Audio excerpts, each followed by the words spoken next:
4 minutes ago. We'll go with that. 23, showing a wind 80 at 6.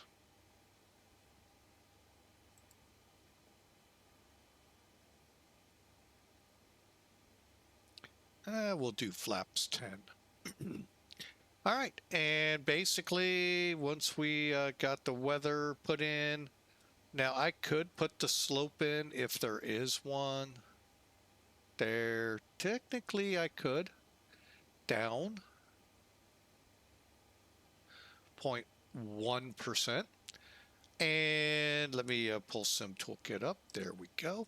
I got it from Sim Toolkit. All right, we're ready to go here. 123, 131, 148. Set the speed bugs. Here's our flap schedule for bringing them up. 3.1, 17, 300. Okay, so we're going to use all of that to say flaps 10. Flaps 5. Flaps 10. All right, we're going to go ahead, snap the flight directors on now, pitot heat on.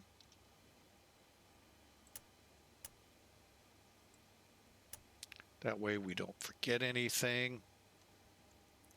Let me make sure, back to our checklists. Okay, we're set.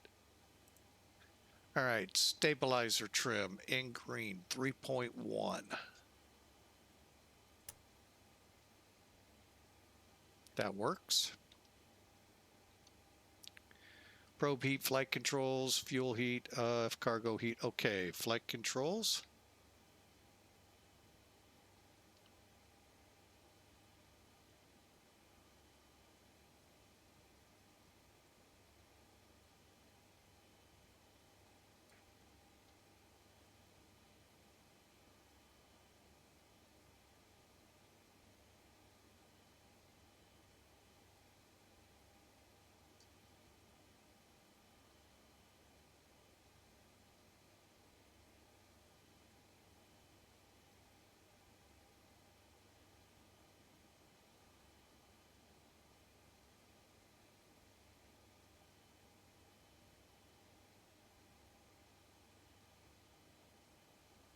All right, and now I'm going to get rid of them until later on in the flight.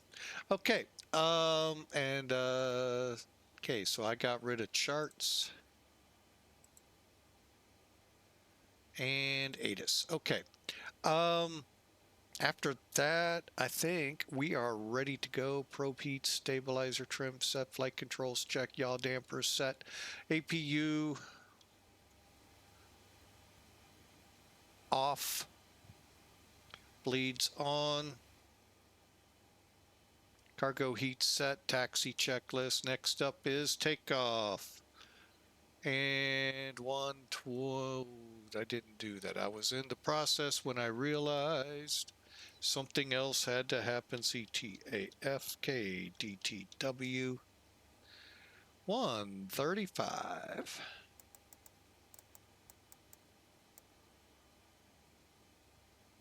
Click.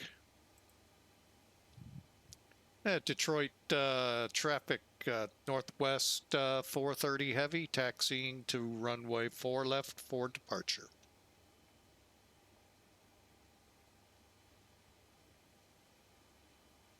Parking brake released.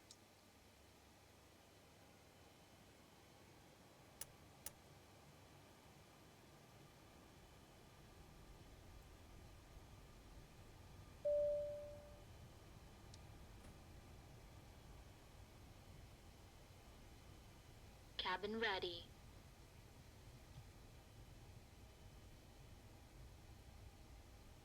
All right, so we're on our way.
Now, the big thing we'll be doing in flight is looking for VORs to work with in updating.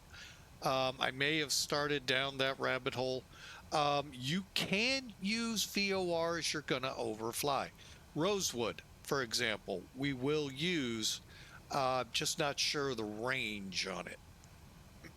So we'll get airborne and check it. Currently, we're set up for Dryer over by Cleveland and Carlton, just south of the airport here.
Okay, we're holding position.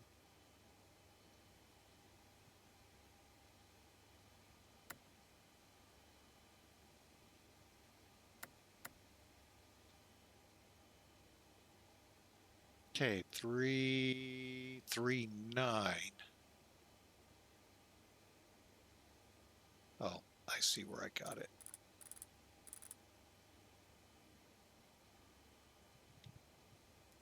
All right, so we got our departure planned. We're going to just go direct and go from there.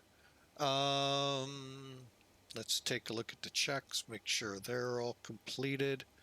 Cabin alert transponder, ignition, flight start. Well, let's just run it. Before takeoff checklist. Icing considerations. Check. Cabin alert. Check. Transponder. Check. Ignition. Flight start. Body gear steering.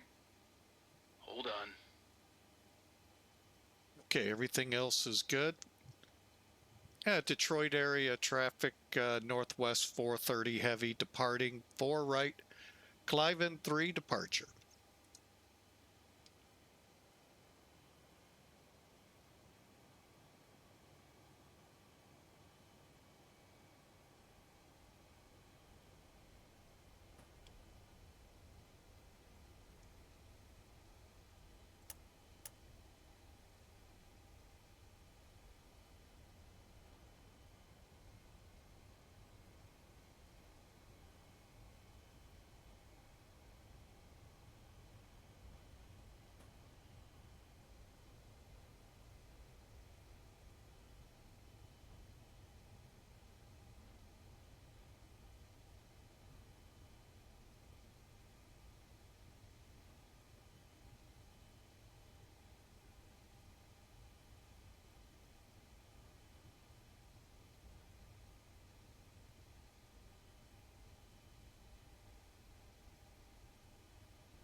Disarm.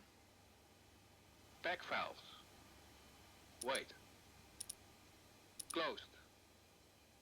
Pressurization mode selector. Auto. Fuel boost pumps. On. Cross feed valves. Check. Before takeoff checklist completed.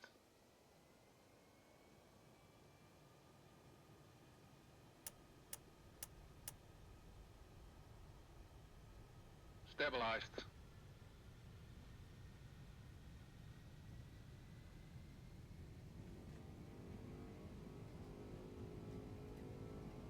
Here we go. Thrust set.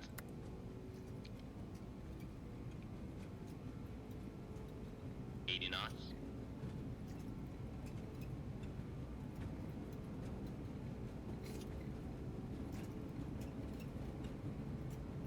V1. Rotate.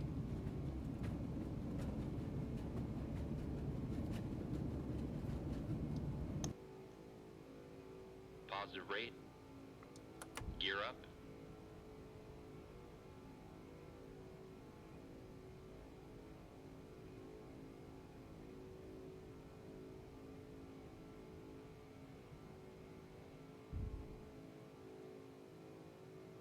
Gears up.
Flaps 1.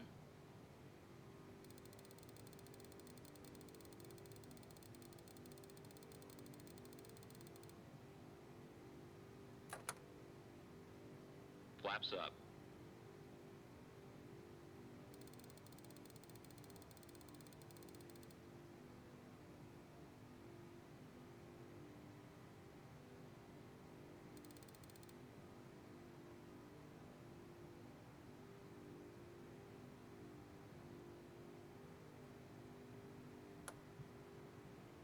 Gear up.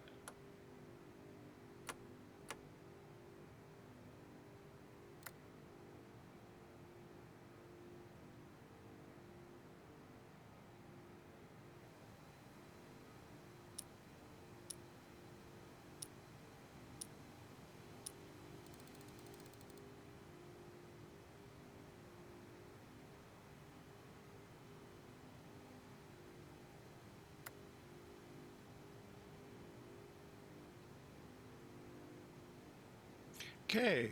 I'm like freaking out here. It's actually going as I'd hoped it would. Wow. All right. Sorry for the quietness there as I was working through. It is pretty complex here what we're doing.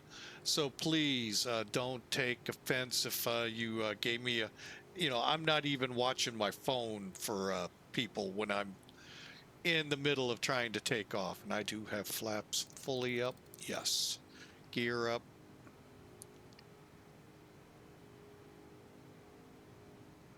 And most importantly,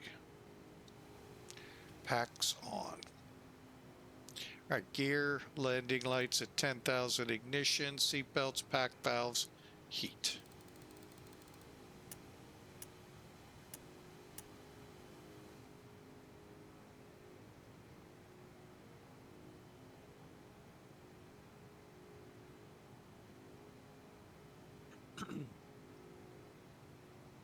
All right, now in the real world, we would have leveled off at 7,000 until Averill. Without a controller, we're just going to continue right on up to 38,000. If that's my only critique, I'll take it. We're through 9,000 at the moment, so I'm going to start turning lights off. 10,000. Okay.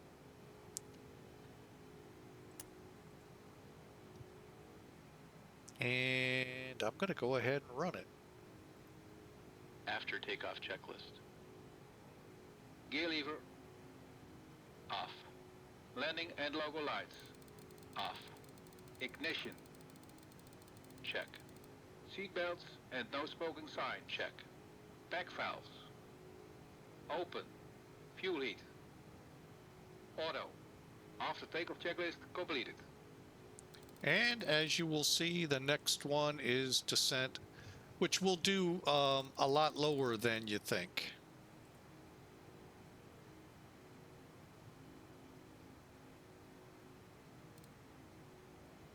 Okay, and that gives us a map.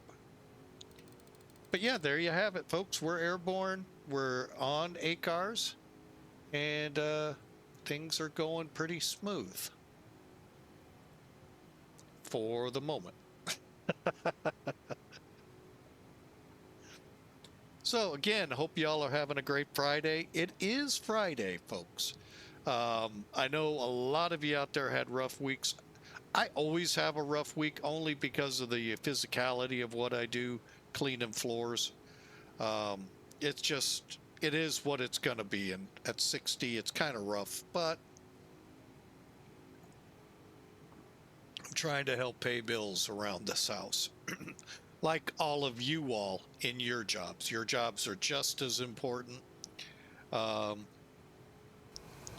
don't ever think yours is the most important, because you know what? If it isn't without those other people, you may not have a job anyway. So think about that long. I remember truck drivers thinking they were. I fell into that camp until I forget who it was, kind of pointed something out, and I believe it was a preacher. But anyway, and it was in regards to a different profession, but it related.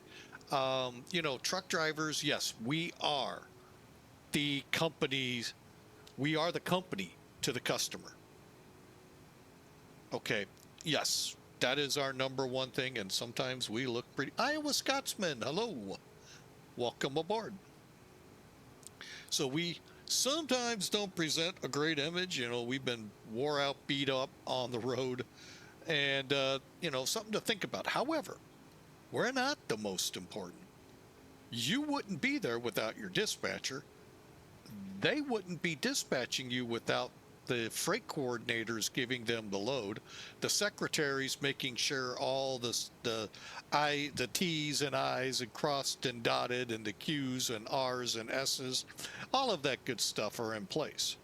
On down the line to the mechanics to make sure your trucks are good and so forth. You get the picture. You're just but one piece of the puzzle. You're no more important than them, because without any one of them, you're not there. Firefighting, same thing. Police, same thing. It's all professions. It's all of these other, what we call little jobs, that make the company or the industry look good. Grocery store, some, you know, if the floors look like crap, are people gonna want to shop there? No. So I do that, but I'm not the one that they're there for. They're also there for whatever product they wanted.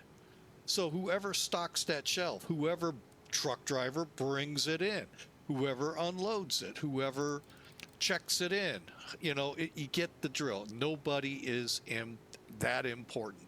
Even the president, you know what? He has somebody he reports to. You may not think that sometimes, but he reports to us every 4 years when we go to the ballot and go, huh, do we want him again?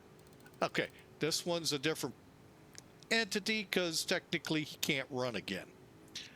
But Congress also is evaluating him. The Supreme Court. You know, so there's a whole bunch. Just because you're top dog don't mean you're the most important dog. It's a whole bunch of dogs that make you, one, look good, but two, can also bite you in the butt. So, anyway, off the bandwagon. So, but yeah, that's what I'm just that guy that cleans the floor. Mostly go unseen, which, sometimes that's not a bad thing. I wish more times than not. Oh, what am I looking for? I'm going too slow. That's the problem. 300. I did everything right until I got on that tangent and then forgot to speed the airplane up.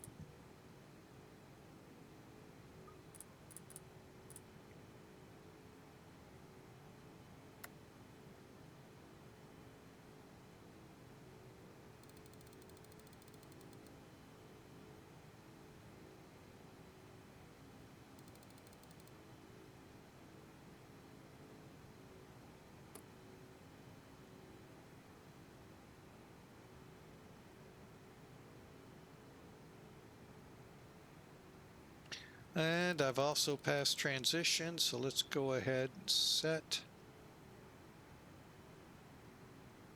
This is when today's avionics really helpful. You just push a button and it goes to standard.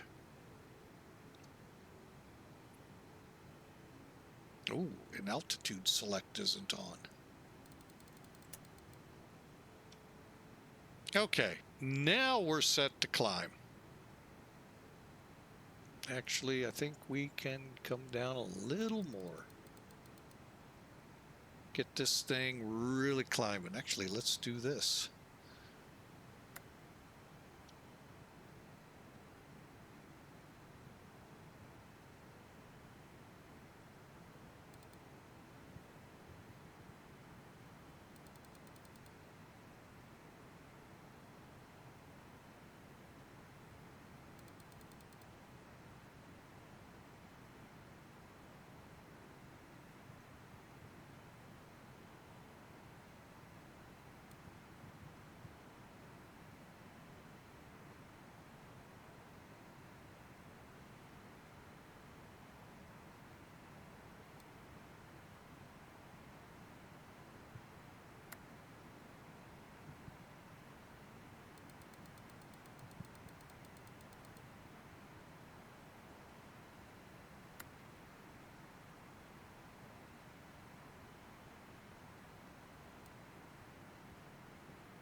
Should be over some storms. We'll see if they throw onto the radar here.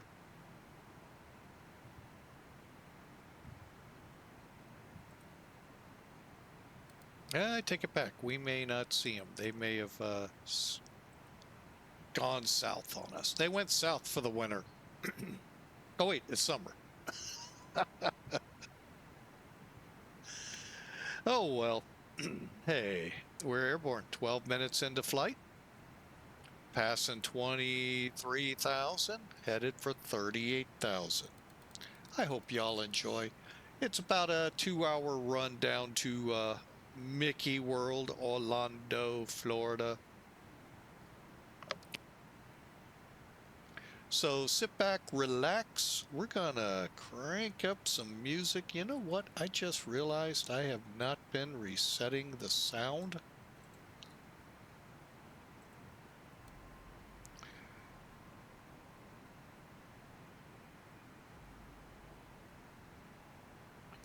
So when it comes on for you in the beginning, it's really quiet.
All right, the next big thing on our agenda is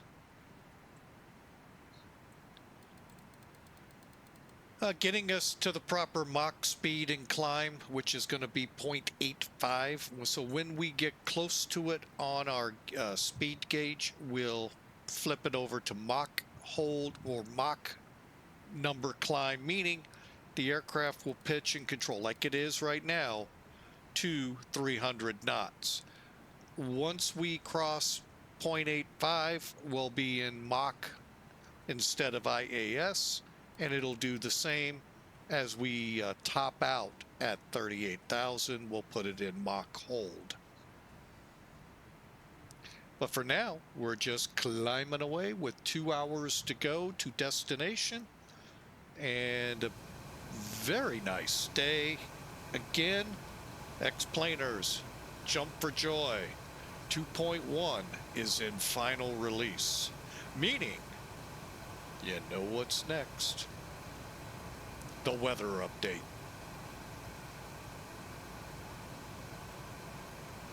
I'm actually really looking forward to this in a number of ways. One, see just what weather update they've got planned. Are these clouds going to even get more alive, more full, more even more realistic than they've got them at the moment? And of course, the aforementioned radars. They mentioned that several months ago, even beautiful video out of it. And looking forward to learning how to, how to integrate, how that integrates into my flights. And hopefully can try to best explain it to you all. So yeah, that's going to be fun.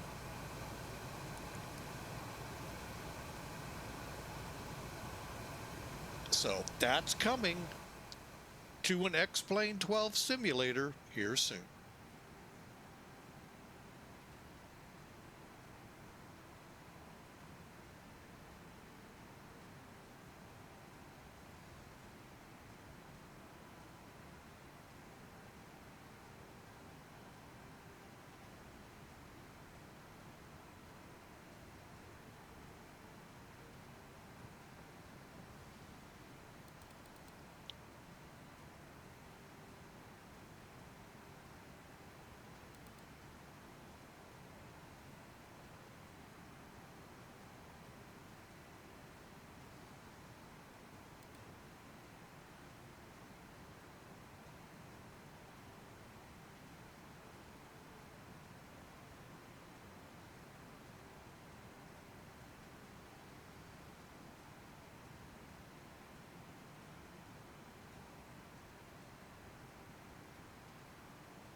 Okay, we're at 0.82, climbing up on speed a little bit here, so let's get set to go to Mach hold or Mach indicated climb.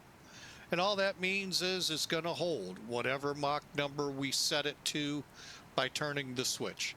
Hopefully right at 0.85. It'll be close. And then we'll fine tune it once we're in cruise to cruise at 0.85.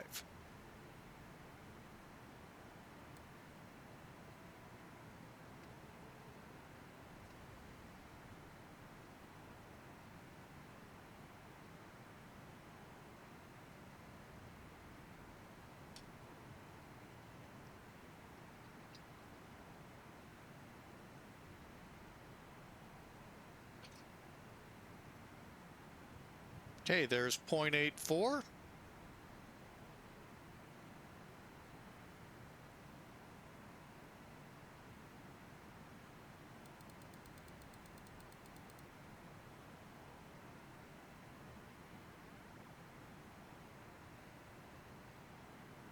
It loves to tease you, I'll tell you that much. And then it's going to go room.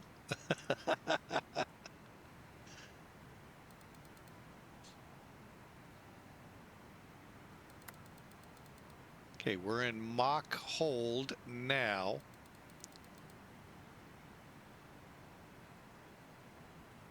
And you can see it's being controlled by the pitch. Watch the vertical speed indicator right below, in between the two altimeters.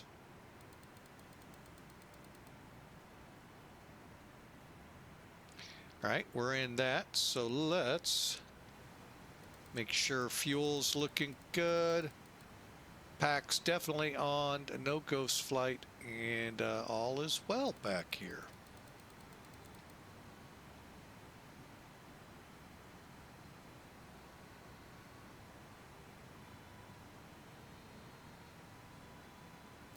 Looks like about 23, 24 degrees Celsius back there in the passenger areas. Cockpit the same.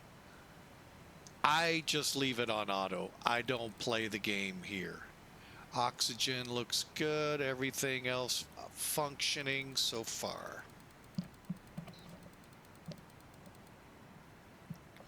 All right, we're on our way to Mickey World. We've got about 2,000 feet to go to climb. Actually, it's really not in the way.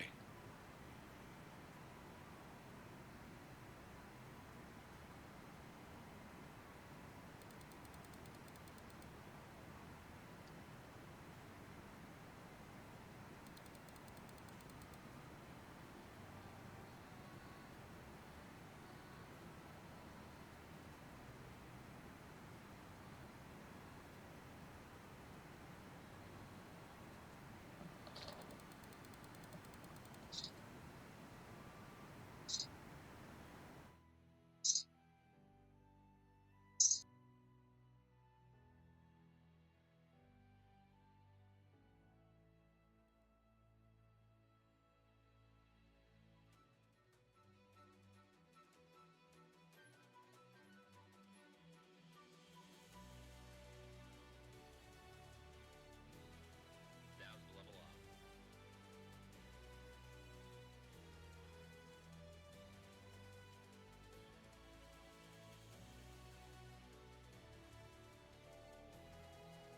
All right, that horn is my cue to get ready to. I'm going to go ahead and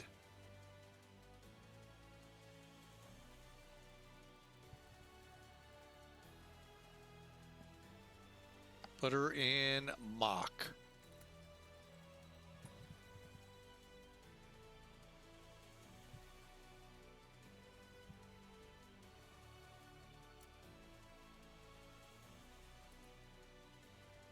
Don't know why it took me out. Oh, I know why. All right, we're at 8.5. That's all that matters. And should maintain it. Now I'm just going to adjust the speed tape here.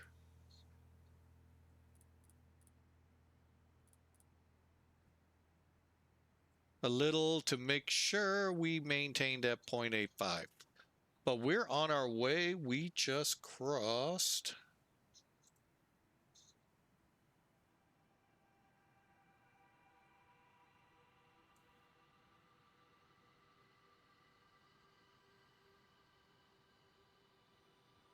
Oh, we're off the chart. Okay. What are we coming up to?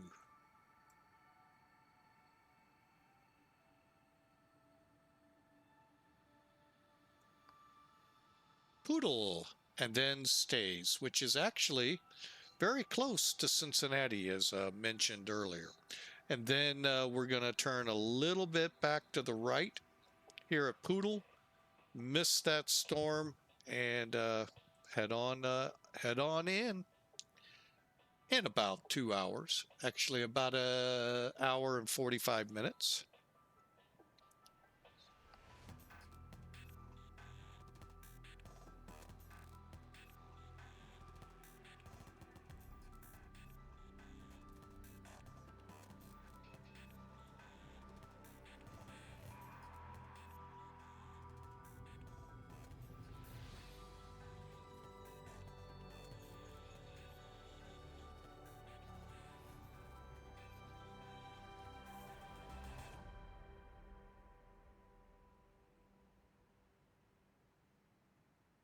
Okay, I don't know what happened here.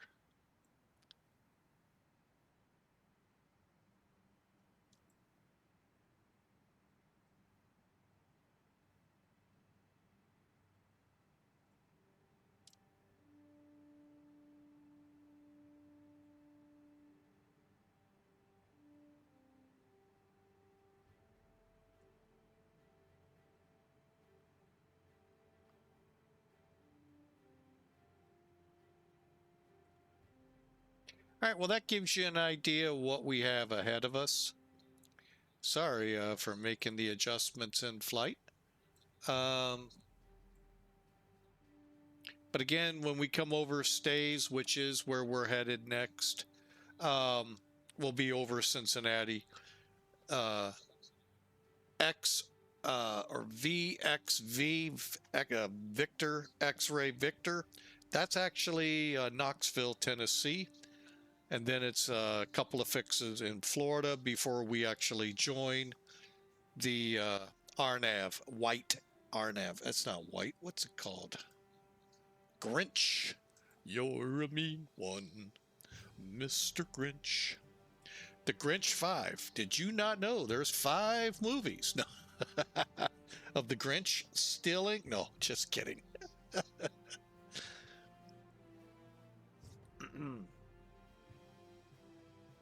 So, anyway, just wanted to let you know what we have ahead of us.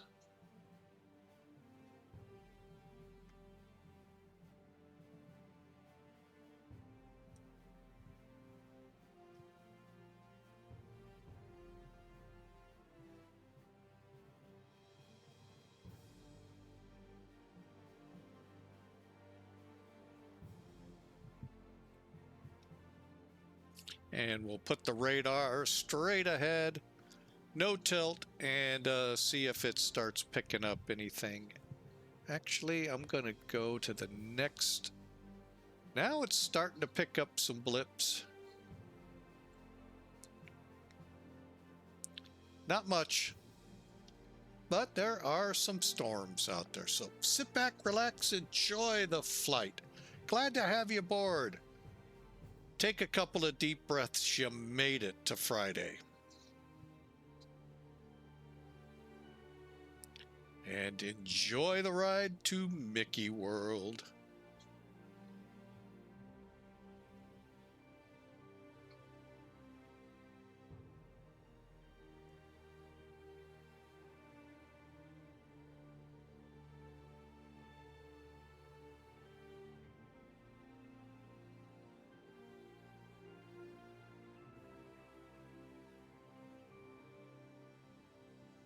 Central aircraft in Toronto airspace. Toronto Center is now online. The frequency is 12577. Toronto out.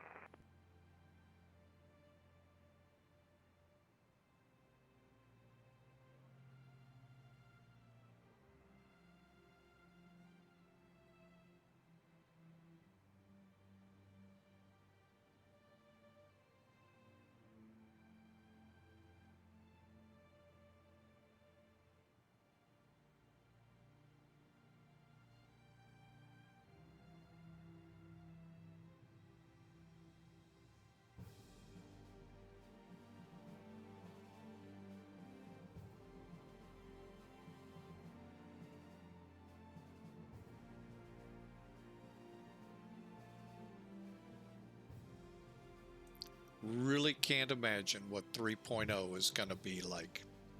And it looks really good right now for a flight sim. And what they have planned, I'm gonna be. I already know my mind's just gonna go poof. And look at that thunderstorm and this one over here. Well, a little harder to see this one.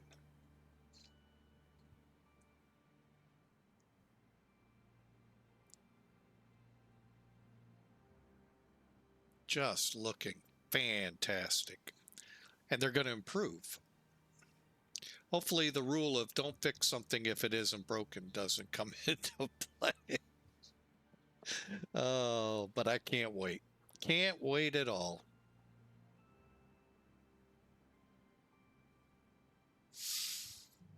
And believe me, as soon as I can, I will get a stream going as soon as that comes out. When it comes out and when I'm able to, we'll do our best to get a stream up.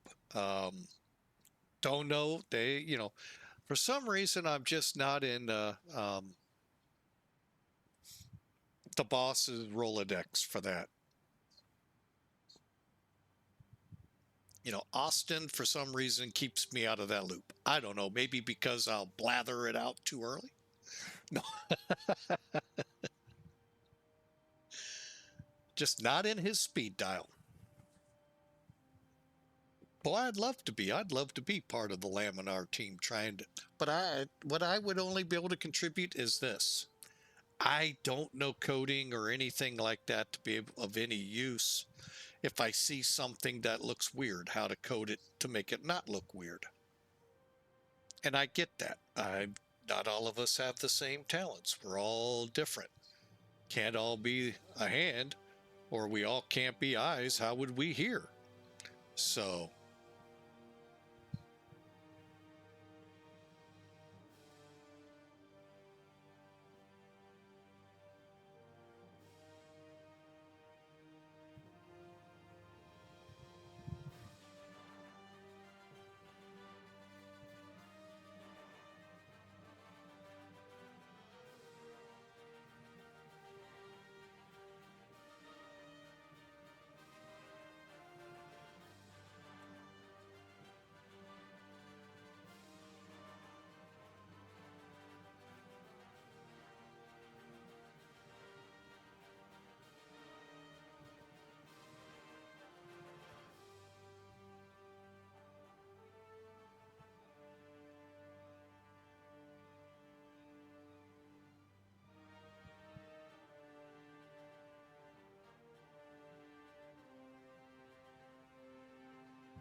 all right. We are on our way with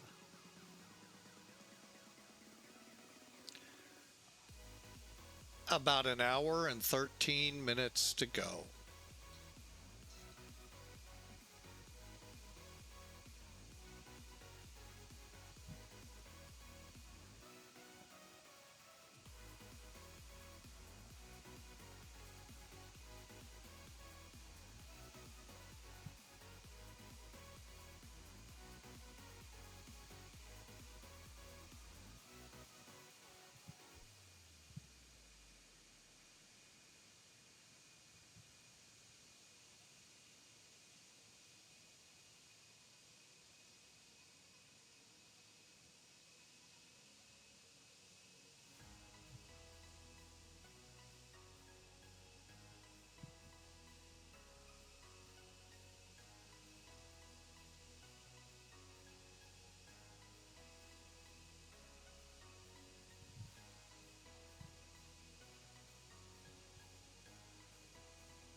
Okay, I did talk about this. We do need to get these things updating, so bear with me here. I'm a little late. I actually gonna have to get 2 new VORs. Shame on me.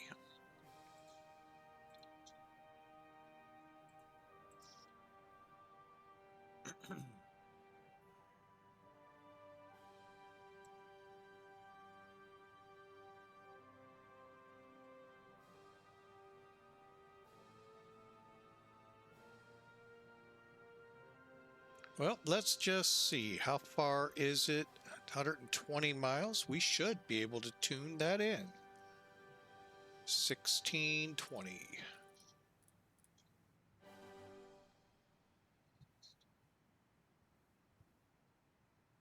40. Okay, we should get an update on 2 starting here soon. And a bit closer to home. 14.8.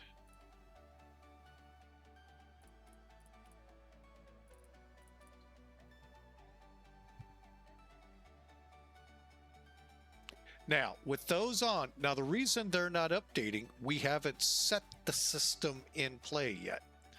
All right.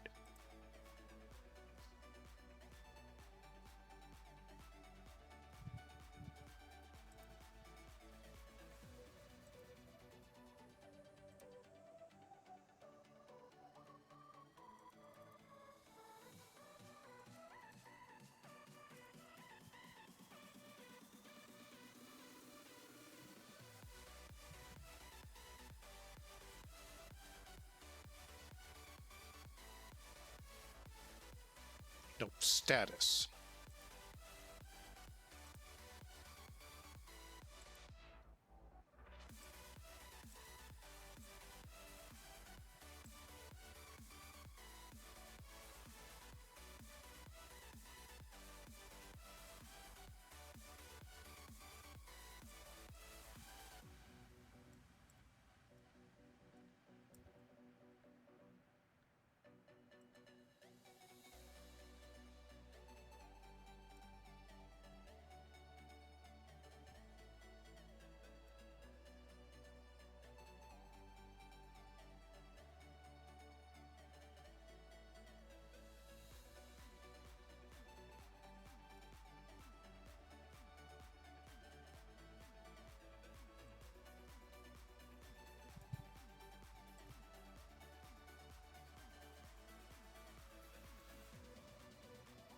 Okay, now the first 2 we can do this way.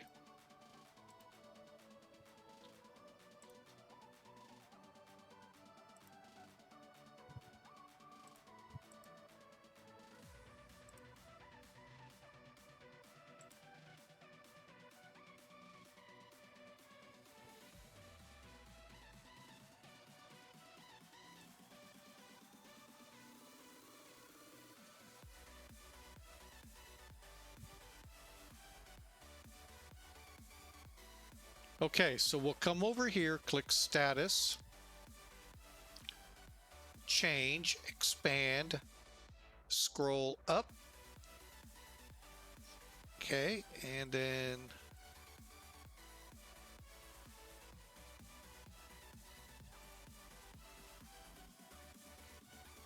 now we got to do it for all 3.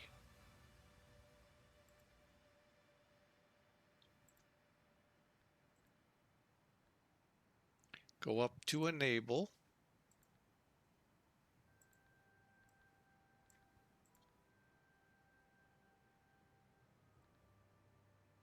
Okay, so we are set up now.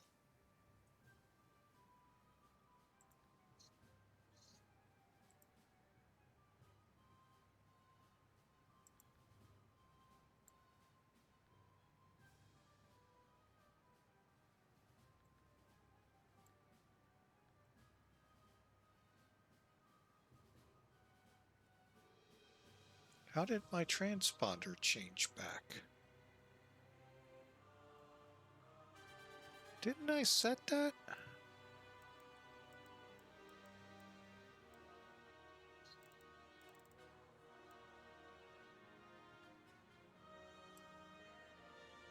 Huh.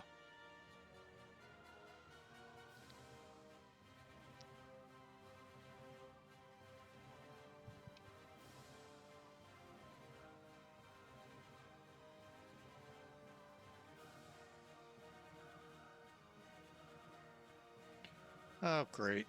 Everything locked up for a second.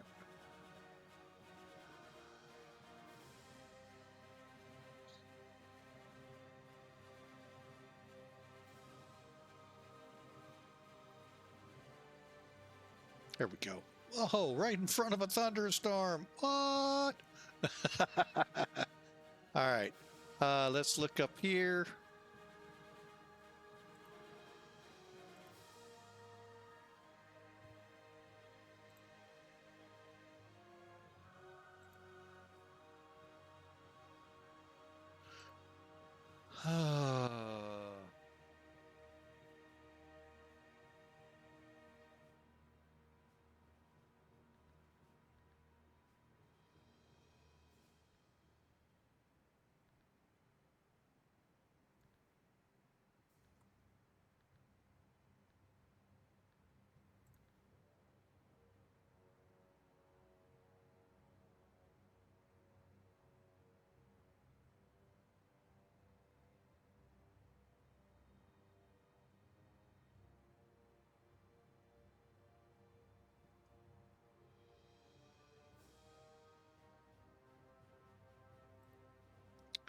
All right, so here we go. Into a cell.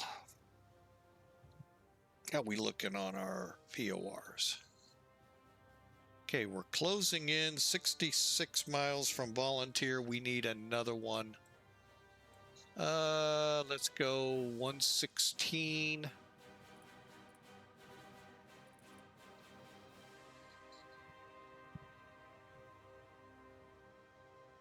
Okay, we're too close right now to London VOR 116.55. It'll pick up once we get a little further out.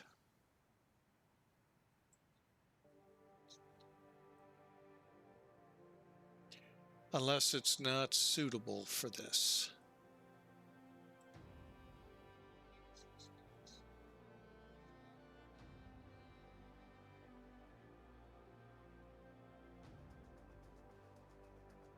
Usually by 10 miles, we're okay.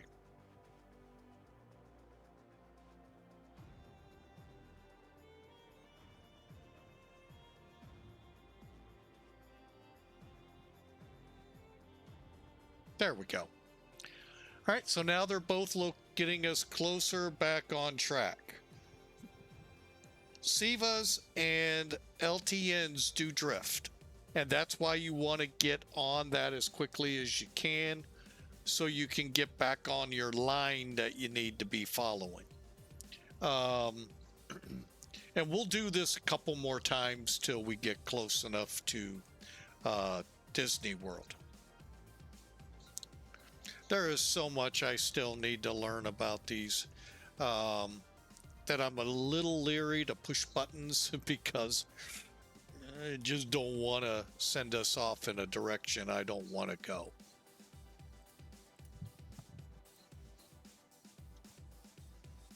And away we go.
Okay, looks pretty good out there. I am going to go ahead, turn off the wing lights. And I'll be nice now that we've cleared the weather. And definitely by Knoxville, we'll be completely out of the SIG. But for now, we can let them up and go.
All right, all right. Let's see where we are hiding.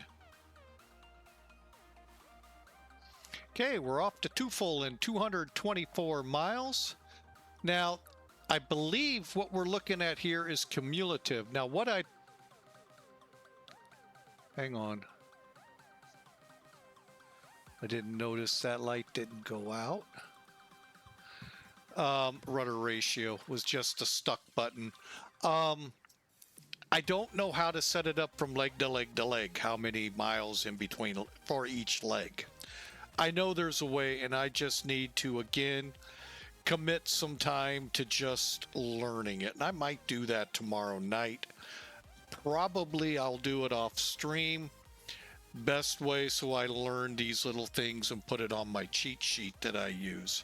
There's a lot that I need to put on my cheat sheet that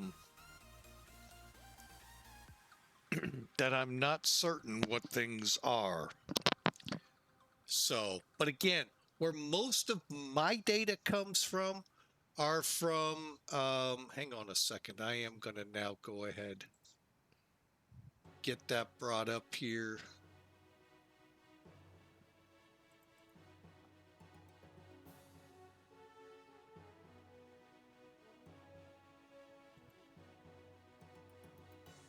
From 2 documents available, actually 2 videos. Me back that up, strike the documents. 2 videos. The shorter of the videos is this first link I'm giving you.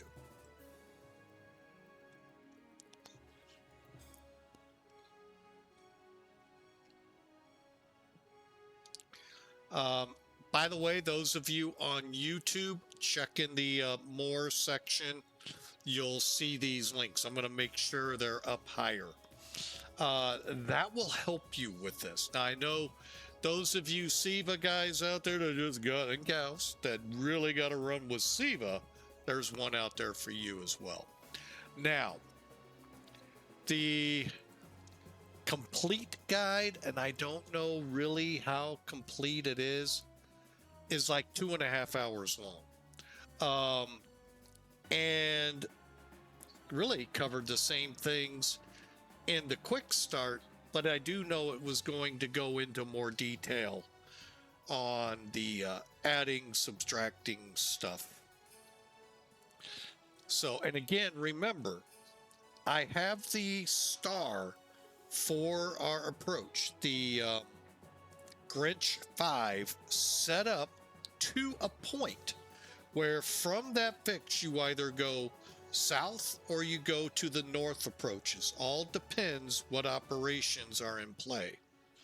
Okay, and that will mean we put in either 2 fixes or 3 or 4 fixes in flight for the runway, and then of course the frequencies for the ILS.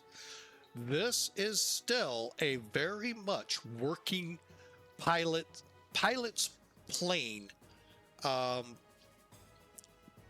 to a point. Granted, the lateral navigation, the horizontal, is taken care of by LTN. Vertical, you, the pilot, have to control either through the autopilot or, well, yeah, you're going to have to do it through the autopilot. You touch the stick, you turn it off. So those 2 guides will really help you out. The quick one is just that, and they are short flights. I know of a few short flights out there you can fly that were, I assume, real world. I don't like assuming in the flight sim world. But Chicago, St. Louis, Chicago. Now, they did go to Kansas City for maintenance. Hang on just a second.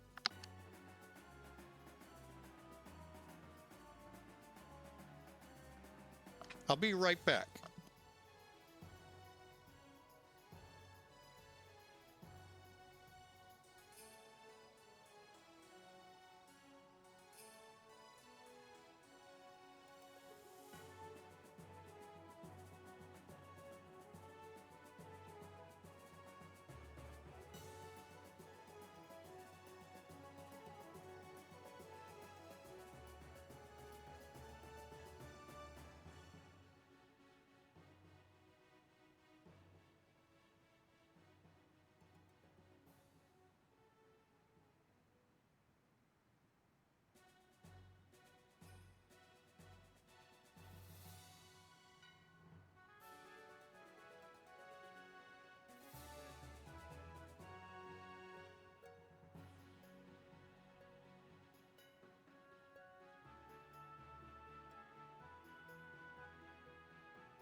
All right, folks, I'm back with you. We're 40, we'll call it 45 minutes out. Yeah, you know, push it more to like an hour out.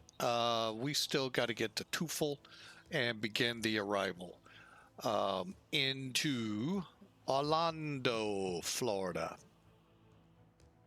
So, hope y'all are enjoying, kind of relaxed, enjoy the flight.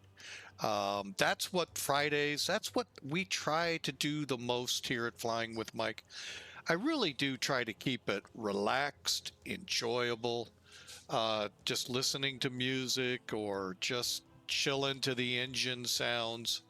Some people find that relaxing, this guy included.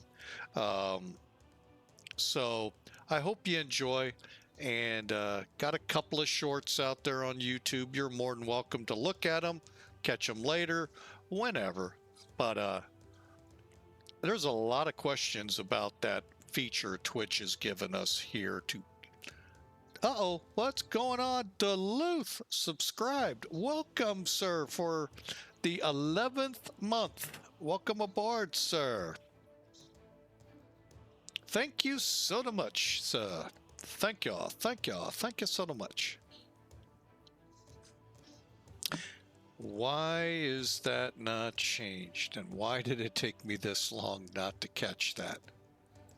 Huh. Something tells me some weird guy behind the control panel here forgot to hit save. Oh, where is it? There it is. Or just totally forgot about it. No, folks, we're not headed to Cleveland. Well, we're headed to Cleveland via Orlando. No, seriously, we'll put that up there. Let me get over to the other one, because I'm sure if you were to hit today, it would say the exact same thing you just saw, which is erroneous.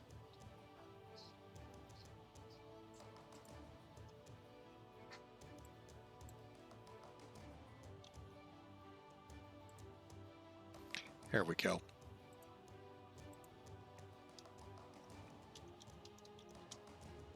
That is today's stream, folks. Detroit, Rock City, to Mickey World, Orlando, Florida. Whoa, we got a hype train going? Whoa. We're up to a level 2 already. Duluth, see what you started. Thank you, sir. Mucho appreciated.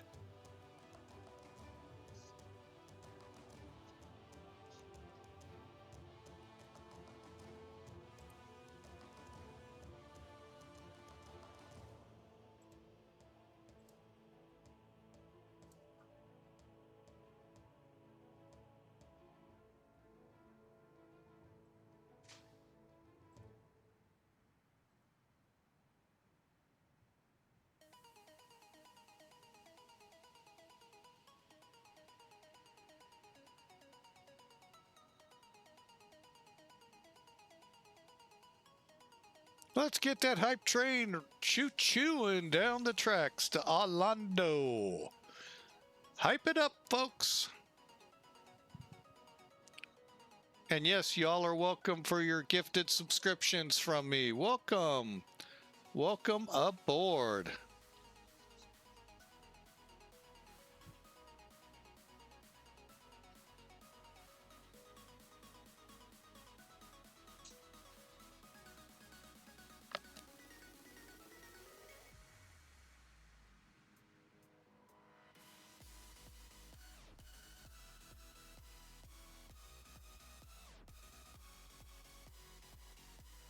All right. Well, that is awesome. Duluth in with a gift sub of 5.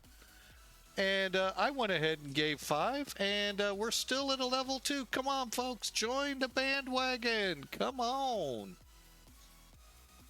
Oh, Duluth in with 300 bits. Thank you, sir. Unlock a random emoji. Okay, let's see what that means. And Duluth is the conductor of this train, by the way. Duluth, don't miss any thrown switches or broken rail, and please do not go through red signals. Oh, he's up to 4, and we hit the level 2. Hype it up, hypey, hypey, hypey. Nice.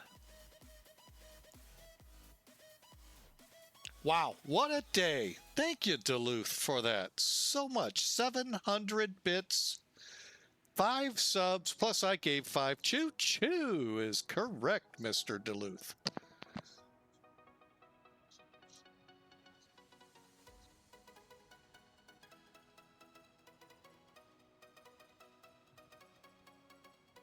Muchos gracias.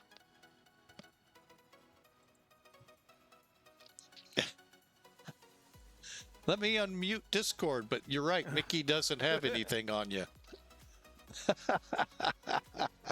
I think they ought to purposely set off fireworks when we land. There you go. Thank you so much, sir. Appreciative. You're welcome. No problem, anytime.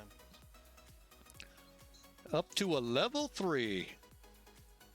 That's a lot to get up to level 4. I know. I'm not touching that with a 10-foot I can't pole. go for more subs. No, I can't either. But you all are welcome. Any takers? Yeah, Come on. Keep the train 1.8 going. bits or 4 more subs. Okay. So what do we get? These emotes just for ourselves is how this works? Yeah, you get the emotes are unlocked so you can use them universally on Twitch.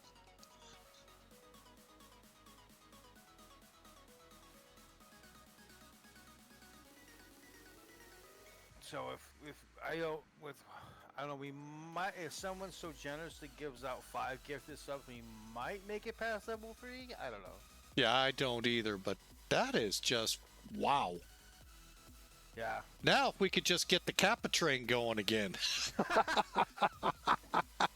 Golden Kappa, I'll work on that. Man, that was incredible. This is Yeah. incredible. I'm not used to this, so I know you're not. I know. and I'm not on approach, so it's not like I'm oblivious. No, what do you mean you're not? You always have been. No. Yeah, you know. Oh, but that is awesome, folks. That is just awesome. Enjoy your gift subs, and we hope to see you on the next run here with Flying with Mike. Let's see. If we make level 6 hype train, there might be a face reveal. I'm kidding. Oh, man.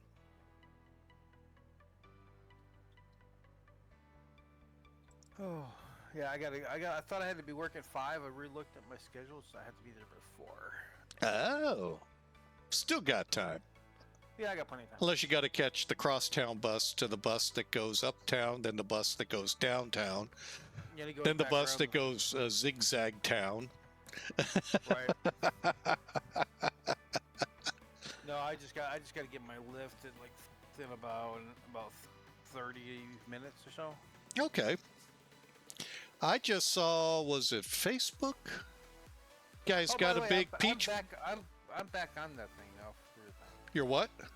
I'm back on it. Back on what? Facebook. After being hacked. Oh, are you?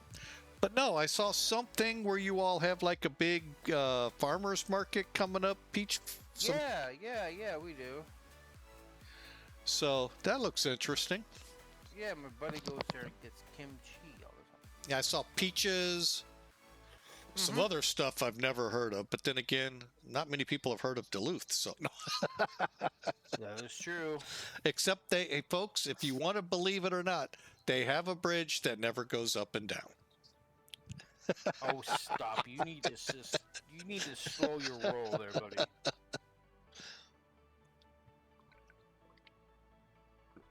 Oh. So you've been surviving the thunderstorms up there? Oh, yeah. I guess. My daughter and son-in-law were, and family, not just their boy. kids, but family of theirs of Oh. them, were in Wisconsin, Oh yeah. He pointed it out to. I thought it was out on Door County, but Yeah. I think it's closer to Stevens Point. I don't know. Somewhere up somewhere in Wisconsin. I'd say look at the MIT, but that's the other state across the lake. It was to be honest, not to pinpoint, not to dox anybody, but the tornado went over Fifield and touched down a little west side of the northeast of Fifield. Okay. It didn't do much damage, but at the same time, it was enough to drive you bananas. Oh, I'll bet. I mean, we had my nieces and nephews and my grandpa all huddled in the what do you call it? The basement. Storm shelter basement. Basically, Yep. that's what we had. You guys aren't like most Midwesterners. When the sirens not go like- off, you're supposed to go outside and look for them. Well, I was. They literally put me on storm. Either they put enough trust in me, or they just wanted to get rid of me in case the thing actually flew over. But There was a video. It was Wisconsin well, of a tornado on the ground, Mhm. and a guy sitting on his back porch in a lawn chair just drinking a beer. taking videoing it. Then they realized it's coming for him. They just sat there. Oh, look! And look, he Mildred was is coming our way." starting to scramble to get in, Oh my God! and it ended up being fairly large. I guess I don't yeah. remember the whole behind it, but yeah. So, yeah, it's been a wacky July, but Well, God help us grandpa- when August hits and it just I was gets gonna say, hot. Grandpa turned 99 the other day. Nice. 99. Happy birthday. Happy birthday to you. And I was talking to him, off the cuff about weather, and he's like, my name, and like, yeah. And it's like, I think we're gonna have an early winter, and a hard winter at that. And I'm like, really? He's like, yeah. And I'm I like, haven't seen forecasts yet, so Neither have I, but I haven't seen. Farmer. the farmers have not given us their almanac yet. Oh, they have it. Not yet, that I know of. Oh yeah. It might be out there. I don't look for it. Farmer's Almanac predicts a wet winter whirlwind for 2024-2025. That's last year. Oh. And that was wrong. That was wrong. So, They were way off. They were way off. all right, we're getting close here. Let's see. What's my top of descent?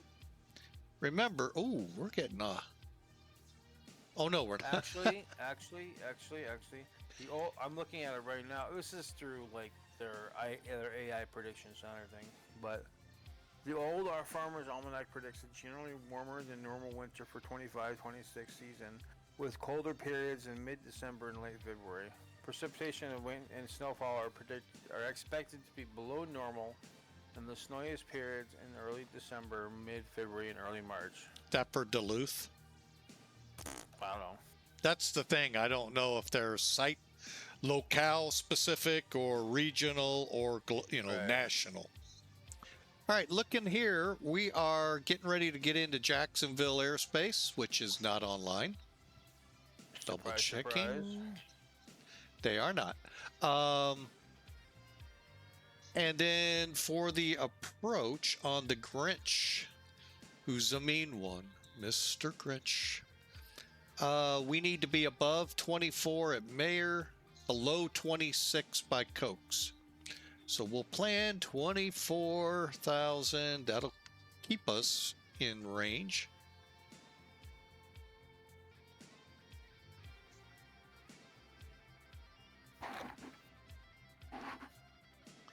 All right, let's see what the $1 million calculator gets us in at.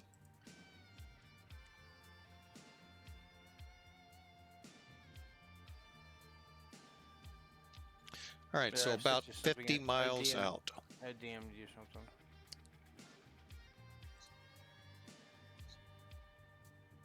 Debating if I'm gonna just go sterile cockpit now or start the music over again.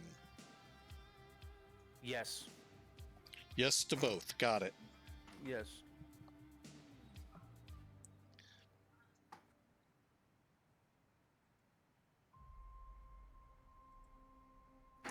Okay, let's pull the charts out.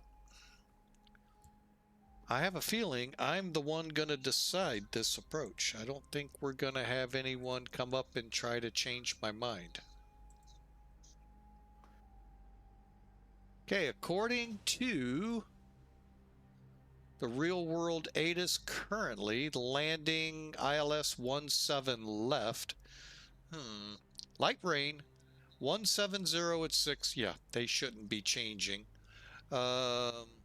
And ceiling at 25,000 feet. So no big deal.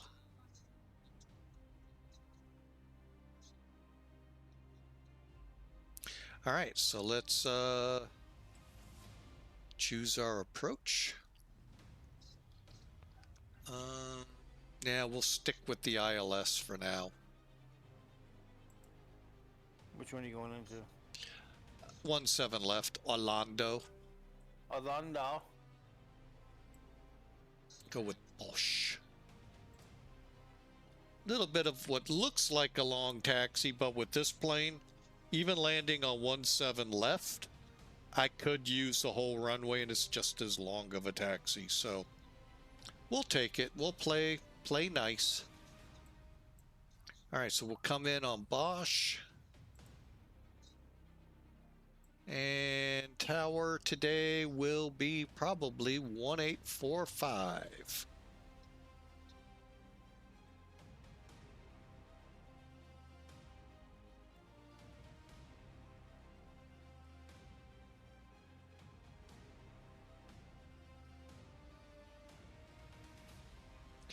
All right, let me get that frequency in case nobody comes up.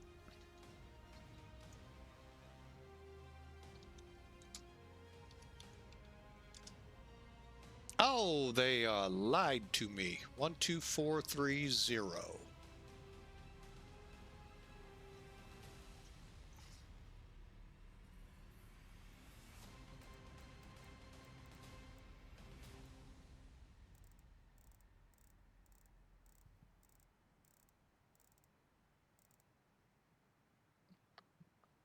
All right. Those tuning in just missed out on the hype train. Sorry, train has stopped, but glad to have you all aboard. It was fun while it lasted. It left the station. It's no longer here. Oh, Jacksonville's telling me to go imagine this, to descend via the Grinch 5 arrival.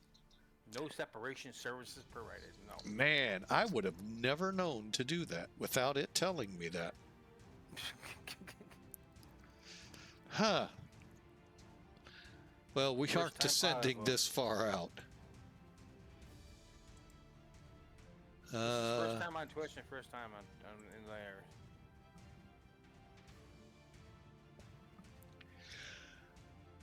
Okay, so we're over TOEFL. Just make sure I didn't miss something.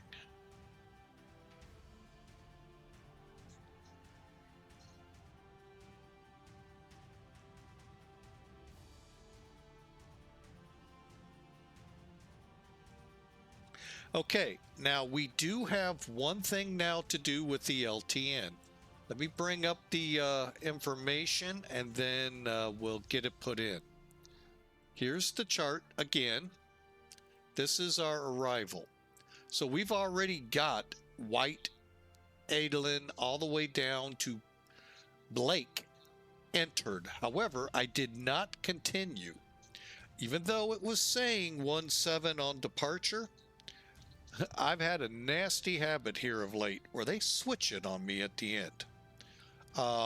looks like the winds will hold to where that should stay. So we got to put a couple fixes in. Namely, Bunny and Yago. Don't worry about the altitudes. Remember, LTN does not do altitudes, just your horizontal, where the plane's going. And speaking of that, I need to update. Let's get the fixes first, and then get in here and update. Oop, let's get on the right page. All right.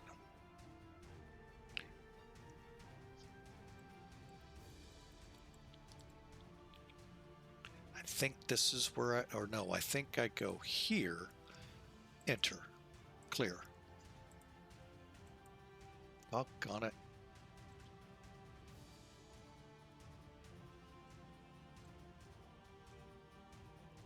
I know why. I was on the wrong page. Whoops. All right, Mikey. I'll be back in a couple minutes. I gotta go get ready. I might just check out because I gotta go get ready for work. Go for it. All right. Take care of yourself. Be cool. I'll talk to you later. We will stay cool. You too. Later. Bye. Bye. All right. So we're going to enter BUN. Yeah, you can enter them this way in this system.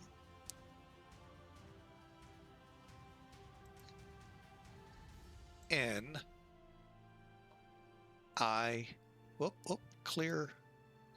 I did it again. What I always end up finding I do, the letters that you're wanting to use are on top. What's on the bottom, like this one, oh, that's your numbers. And it always throws me. Next up is Yago.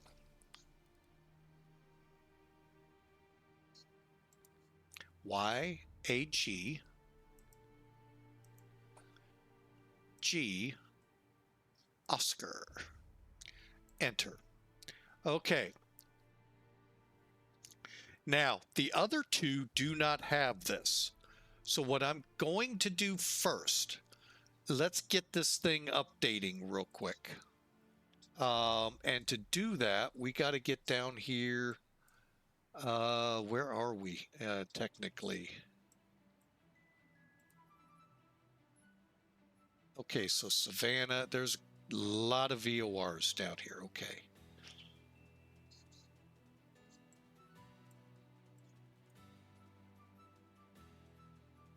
How about 114.8?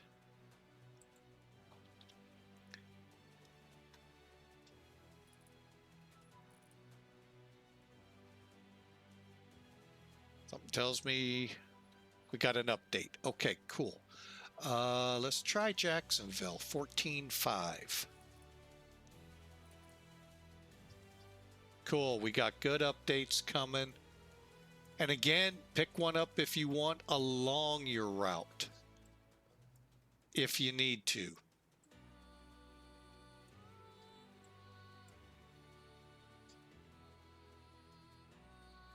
But we're good for now.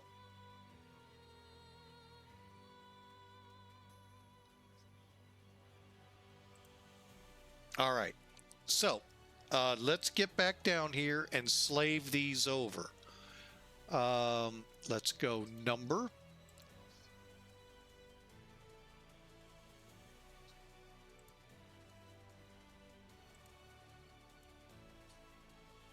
Enter.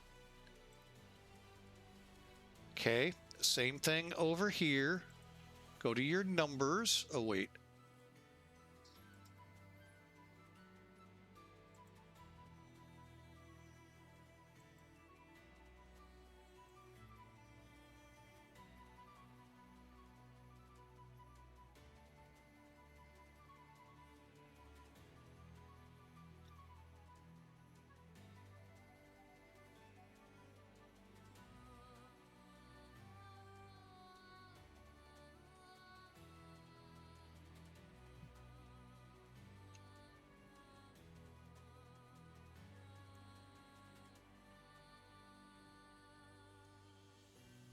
Okay, and it's going to put them all over there again.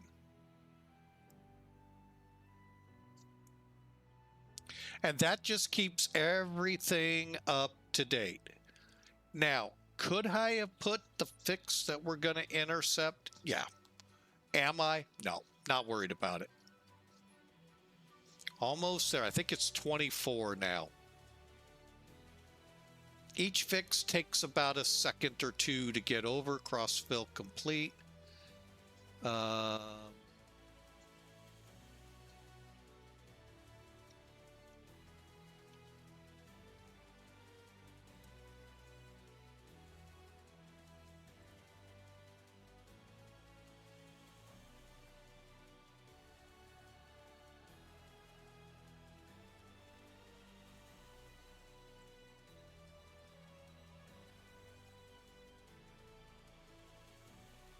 Okay, and then down here. All right, we're set and ready to go. Everything looks good. Let's go to cruise. That's my bad. All right, let's see.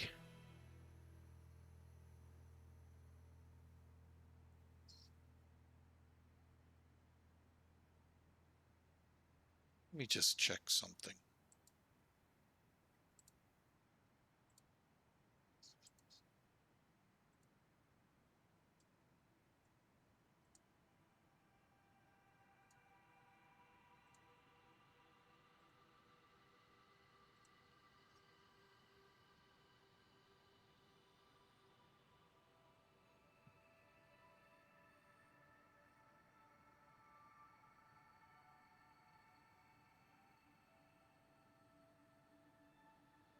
Okay, so yeah, it is what it takes to get there. I'm not going to mess with it, like I said. I think 50 miles out.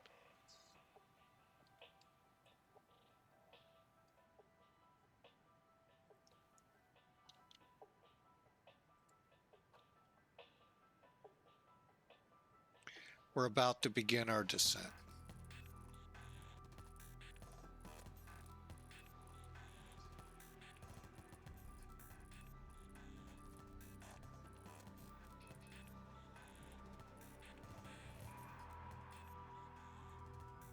That is why I put it in hold.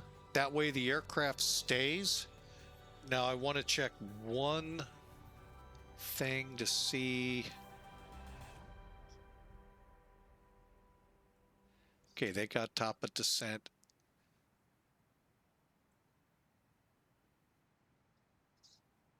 I mean, I could see where it goes both ways.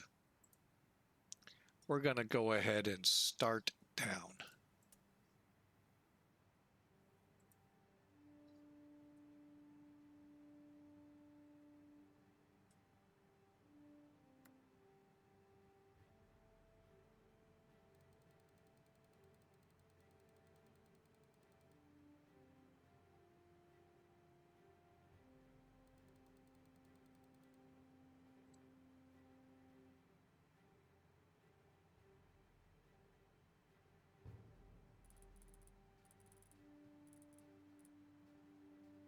Okay, now I moved my speed up. It's not going to affect what we're descending at. The only thing it's doing is letting me know when we get to 290, and I'm going to switch into an indicated speed hold at 290 as we come down. Okay, that's all I'm doing here.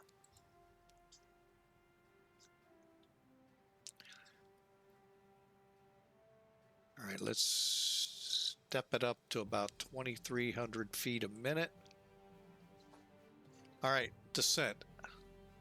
First off, landing performance.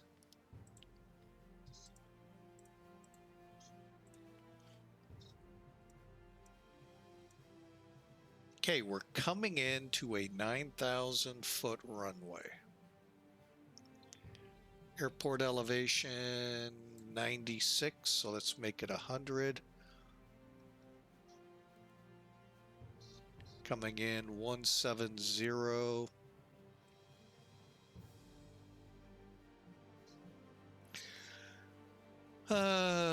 Temperature currently 32.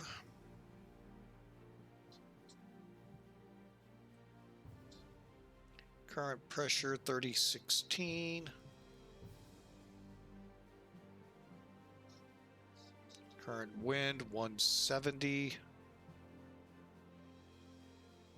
6 knots.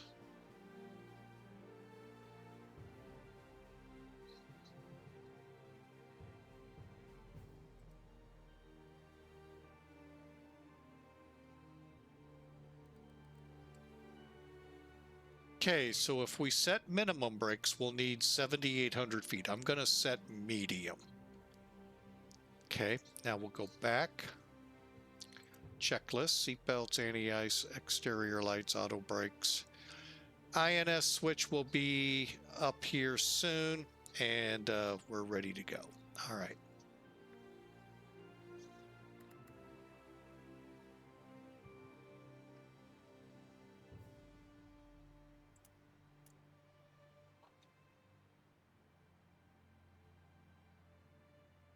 Okay, we got good updates going right now with our VORs,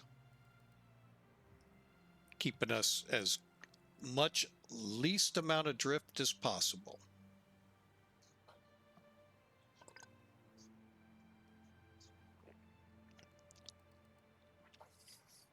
And just for your information, we're about 13-ish minutes out. I'll call it more like 15, 20, and we'll be on the ground.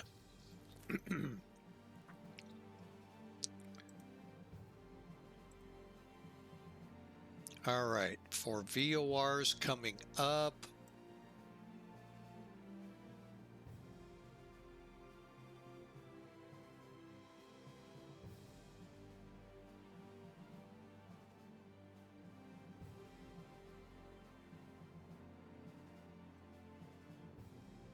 We're actually going to come into range. What's 1480?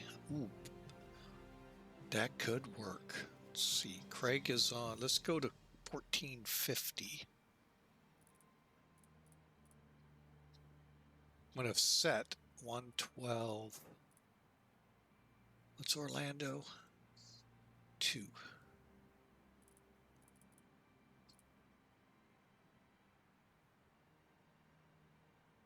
Perfect. All right, so we're going to pretty much update until I set this to the ILS. Now, I may go to 112.6. Let's do that. There we go. That will definitely get us in there. All right, and then once we get to a point, obviously we're going to stop the updates by pulling the frequencies to our ILS and so forth. Oh, we're getting way too fast. So we're going to switch over to IAS. And we're going to pull the spoilers.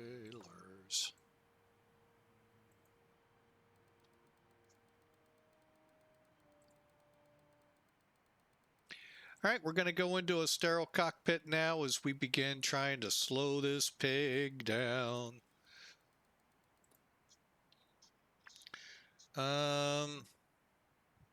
By the way, are there any speed restrictions?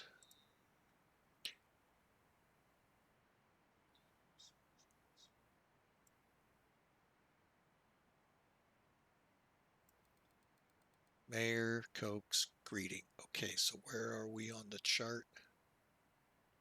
Cokes, okay, then greeting. Okay, so we'll be down to 290 here soon.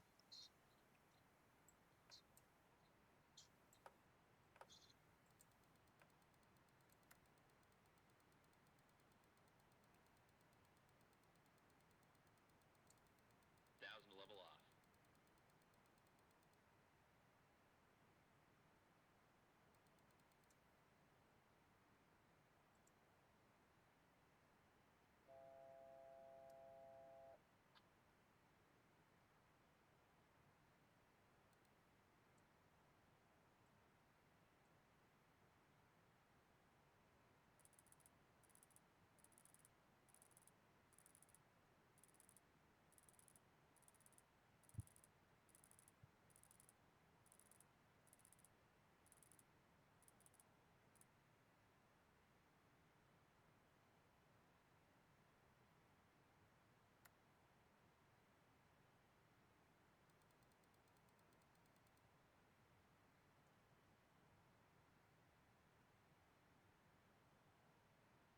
Okay, perfect.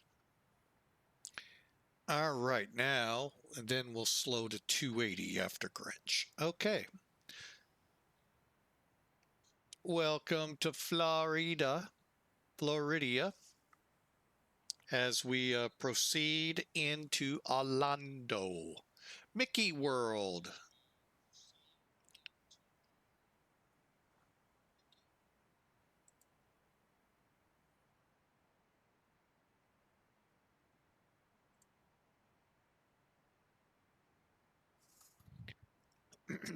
All right, and Jack's Tower, Miami is up now. Will Miami tell us what to do down? That's where it gets real hairy.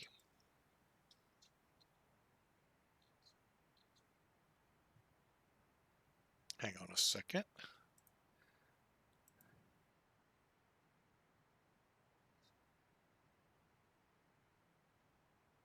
It's like right on the line. I don't know who actually controls it. I think it's Jacksonville, but who knows?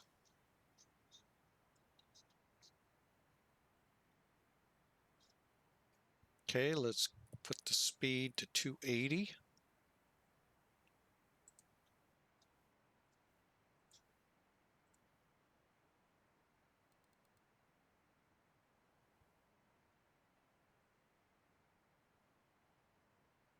We're looking to set 3016 at 18,000. Seatbelts on.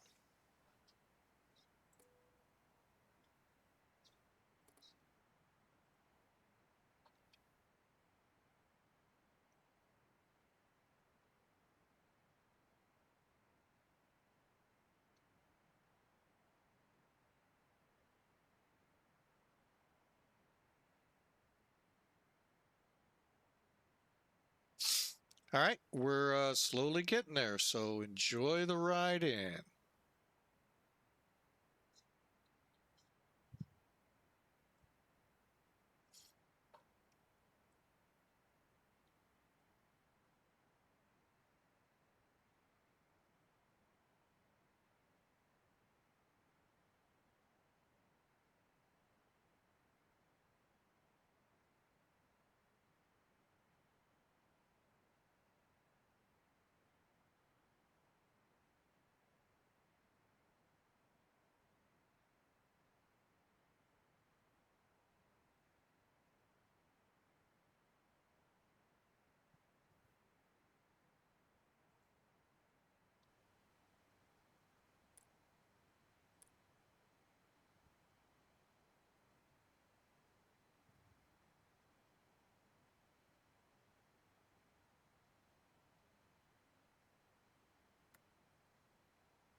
Thousand to level off.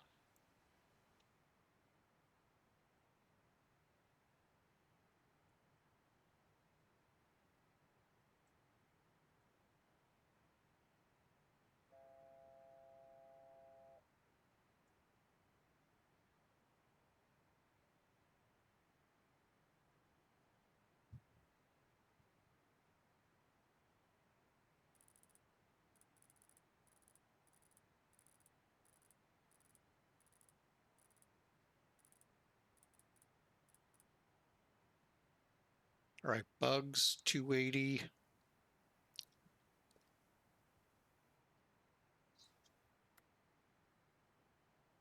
Down to 11.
Okay, we're coming over Grinch, so to bugs.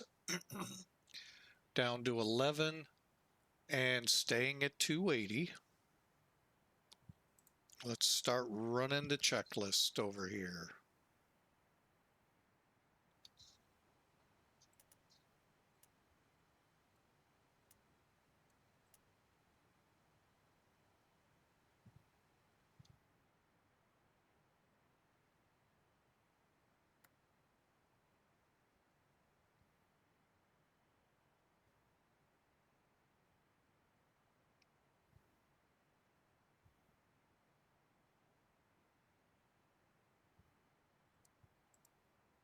Approach checklist, please. Seatbelts and shoulder harness. Check. Seatbelts and no smoking signs. On. Anti-ice. Off. Exterior lights. Check. Outer brakes. Medium. Radio INS switches. Radio. Flight director computer selectors. Check. Brake pressure. Check. Altimeters. 1, 0, 2, 1. Set and cross-check.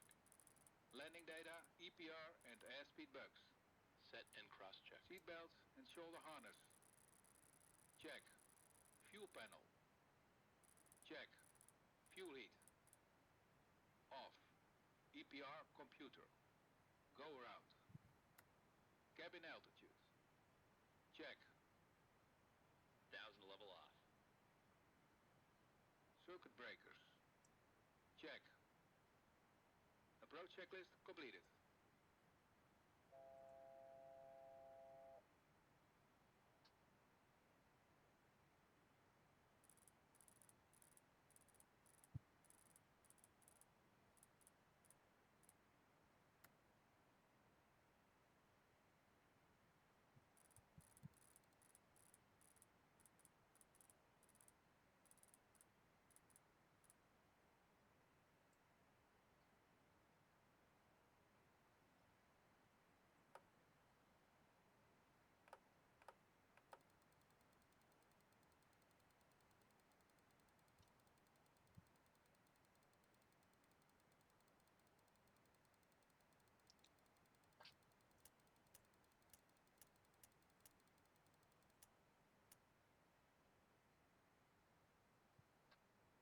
Cabin crew, prepare for landing. 10,000. Ladies and gentlemen, please make sure your seatbacks and tray tables are in their full upright position. Make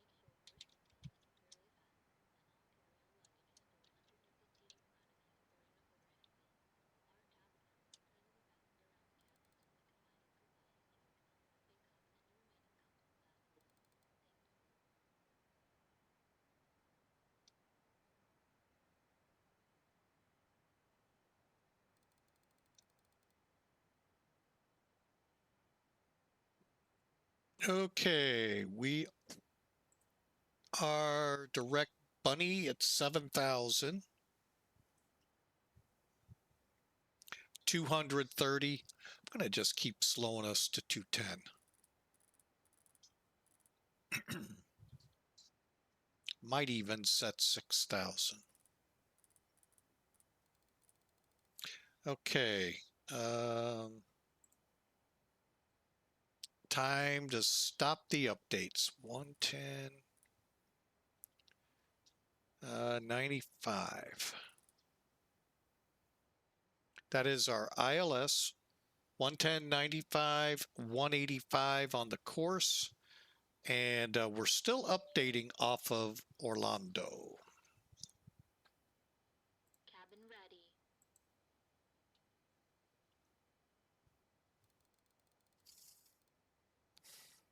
Okay, let's see where we are. Coming into Bunny.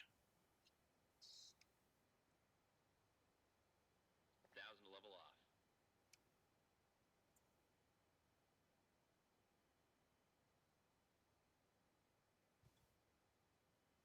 Okay, our initial altitude, I don't know where we're going to come in at. Probably Cake Eve. 5,000. Okay.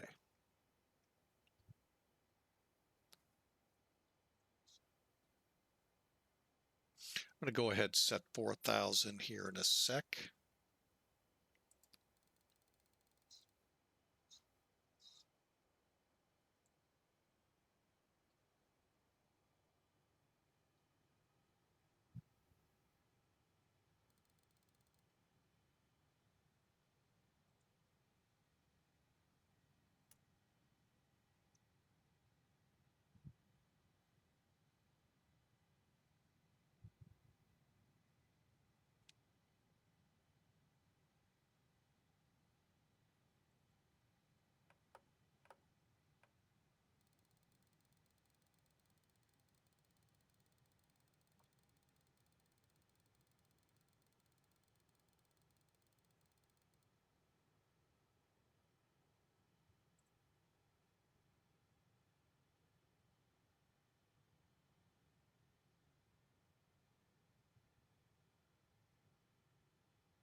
Okay, round keiki is where we're going to join, so we'll drop now to 4,000.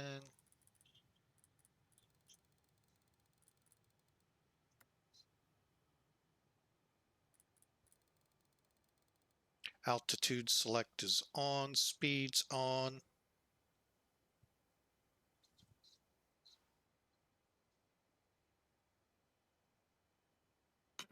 And Orlando VOR is still actually updating our units.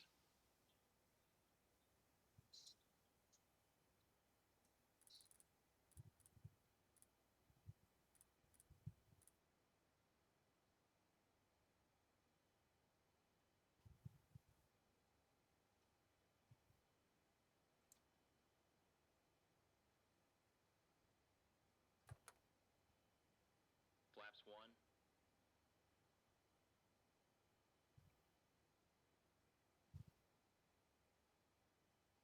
11095-185. Cool.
Flaps 5.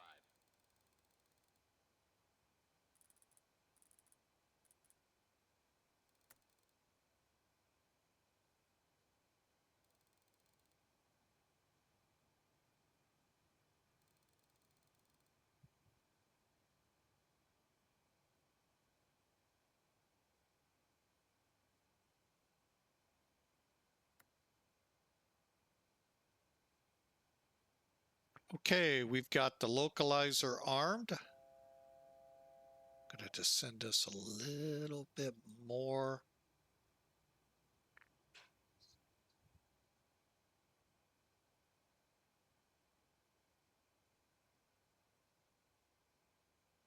Localizer alive.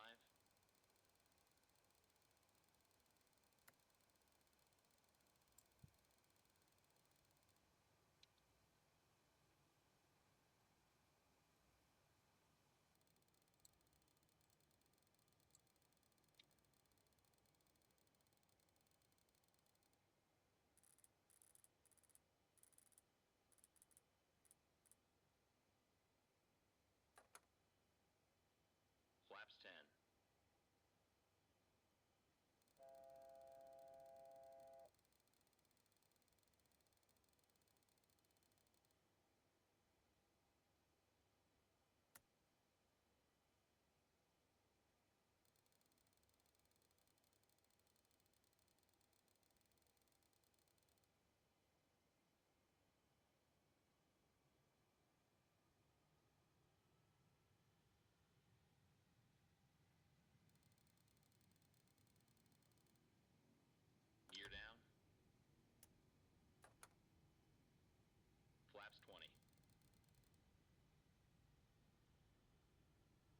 Okay, I've got the runway in sight. Oh, how about that? The localizer's updating us too. I didn't know it would do that.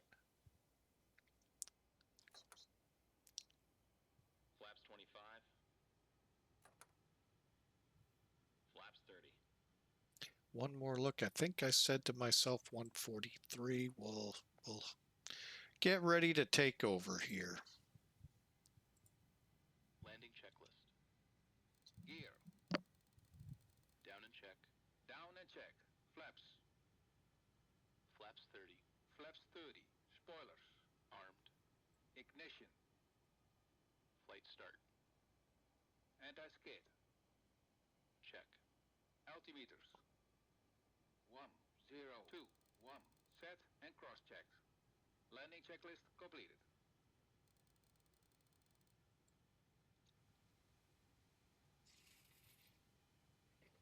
Okay.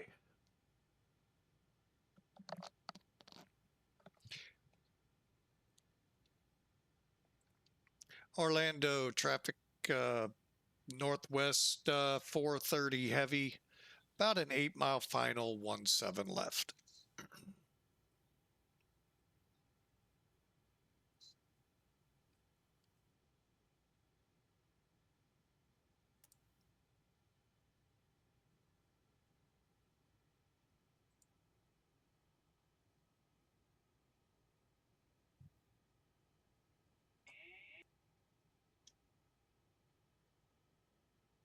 Plane's mine.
We'll be landing stable.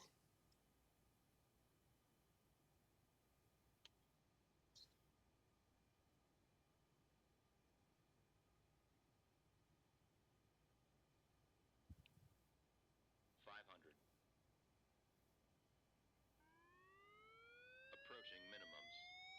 Minimums.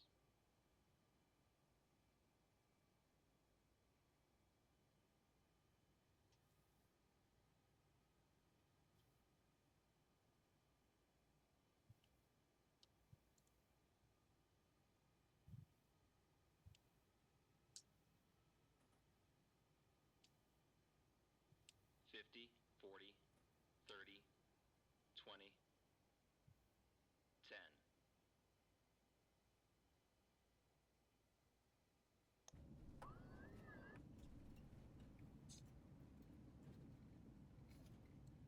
Check reverse.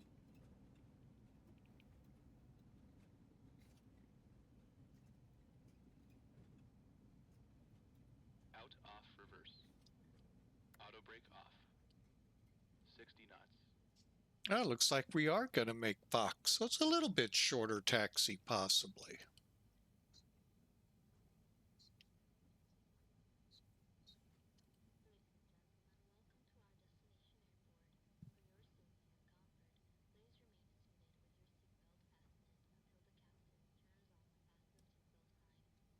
And Orlando traffic northwest 430 heavy off 17 left Foxtrot to airside 4.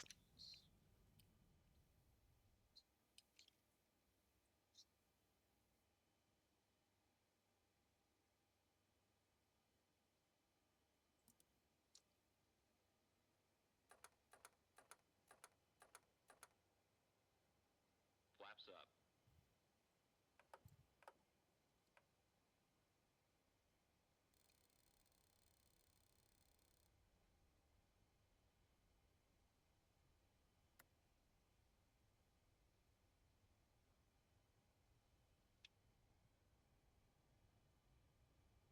Welcome to Mickey World, ladies and gentlemen.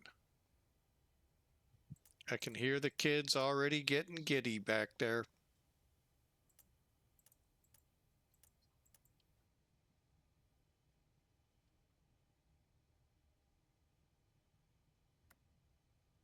Auto brake off.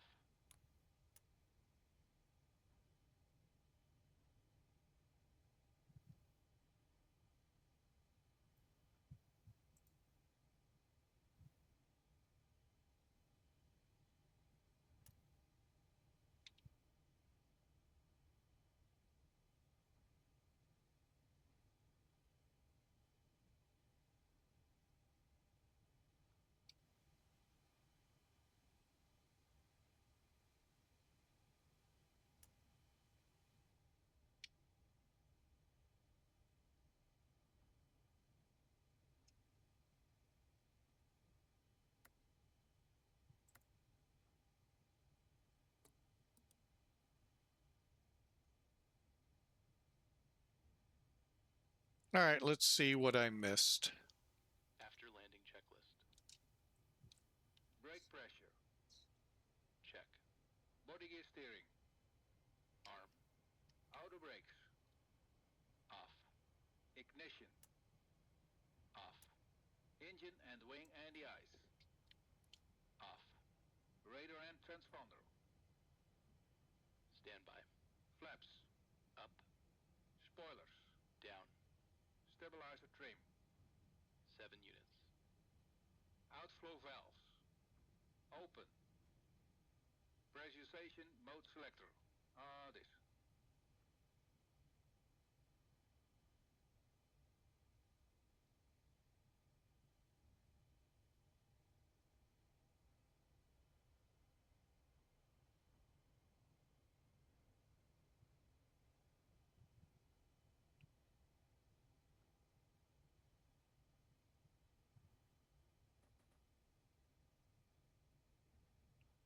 Soon as we get the plane in a position, we can do that.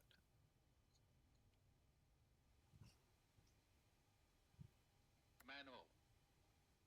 Aft cargo heat. Off. APU. Check.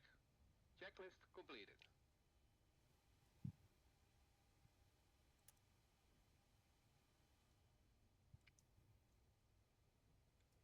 Orlando traffic, northwest 430 heavy, crossing 17 right.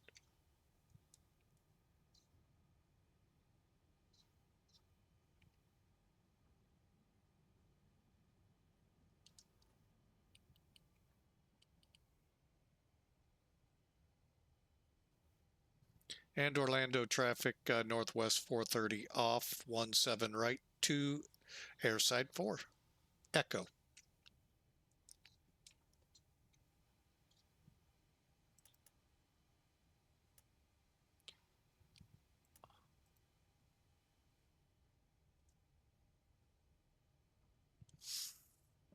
All right. I don't know if we're going to, I haven't been into Orlando in so long, or it's been a little bit, but I can't remember if the default scenery has the gate numbers on them. Looks like it might.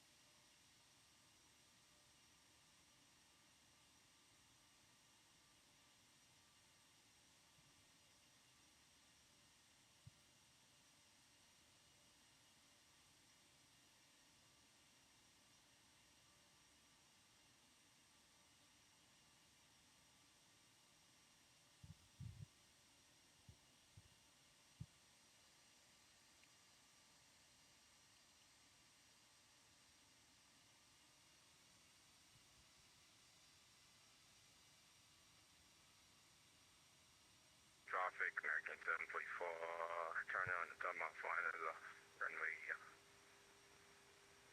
17 left.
brake set.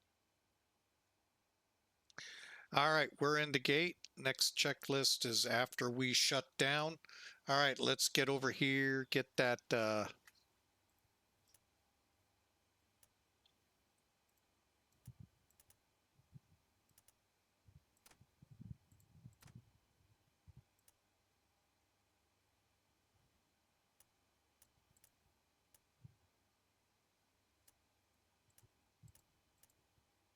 all right, let's shut them down.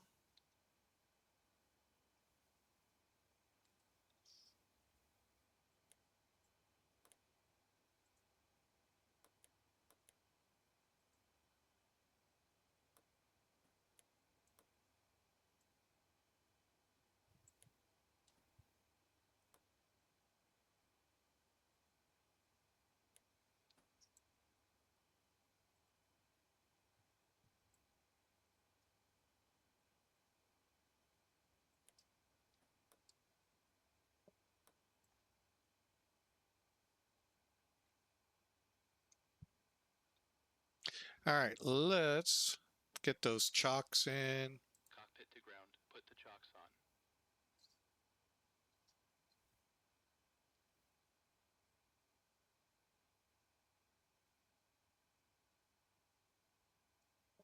Chocks are on. Cockpit to ground. Connect ground power.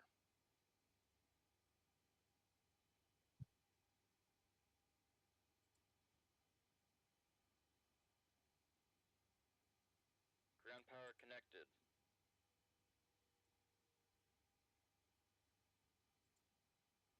Chocks American 744, show flying 170.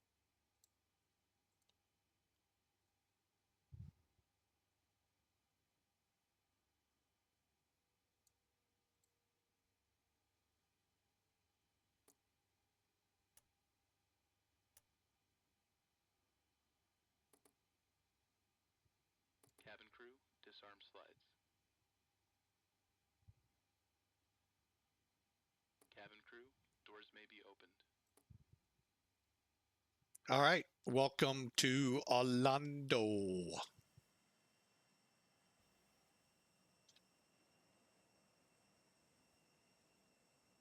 Looks pretty good. Got a couple of aircraft inbound. One in, one out, and we're looking good. There's American. I am going to go ahead and start to unload here.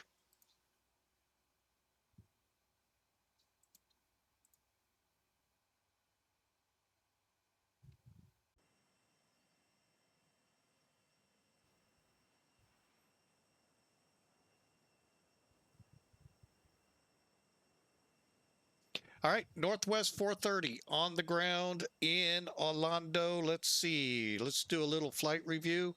And 148 for the landing. Wow. I haven't seen that in a long time. We'll file it. Meanwhile, I'm going to check over at the airline to see how that ranked up there.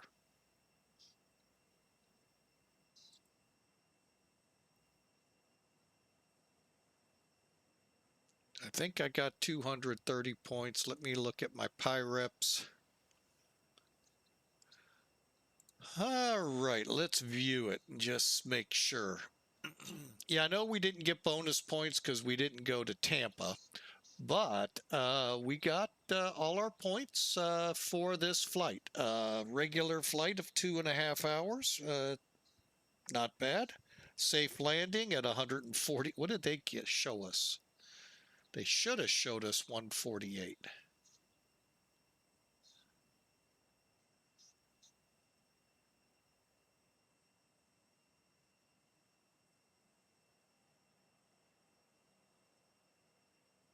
All right, so we landed 134, 25. They're saying 2,500 feet down the runway. Okay. All right. Well, that's a good flight. All right. Love it, love it, love it. Now, let's take a look at some of our trackers here. Let's go to Elevatech. Not a bad tracker, by the way. My only complaint when we complete it is great graphics. I mean, I don't know Mapbox. They're looking pretty good. Leaflet's what some use, and that one doesn't seem as good. Let's complete it and find out.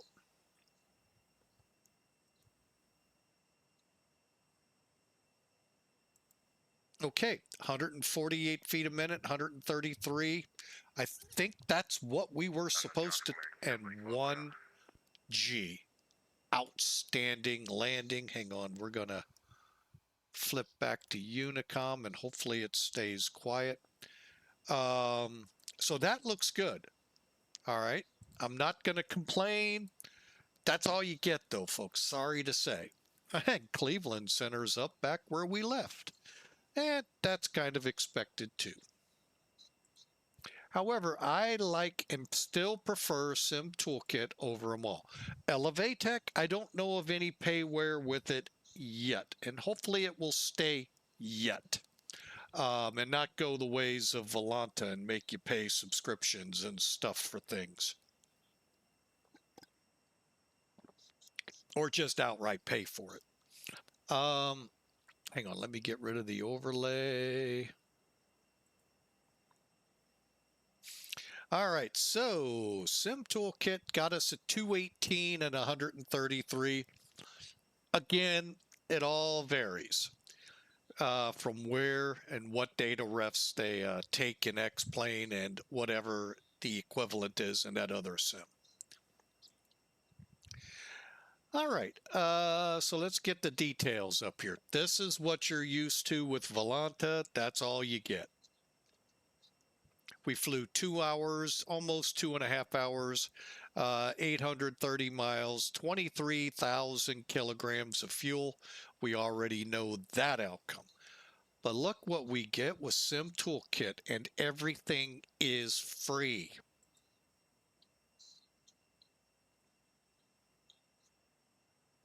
Oh, looky here. Now, remember, virtual or Piedmont Virtual said 2,500 feet down the runway. Possibly pretty close.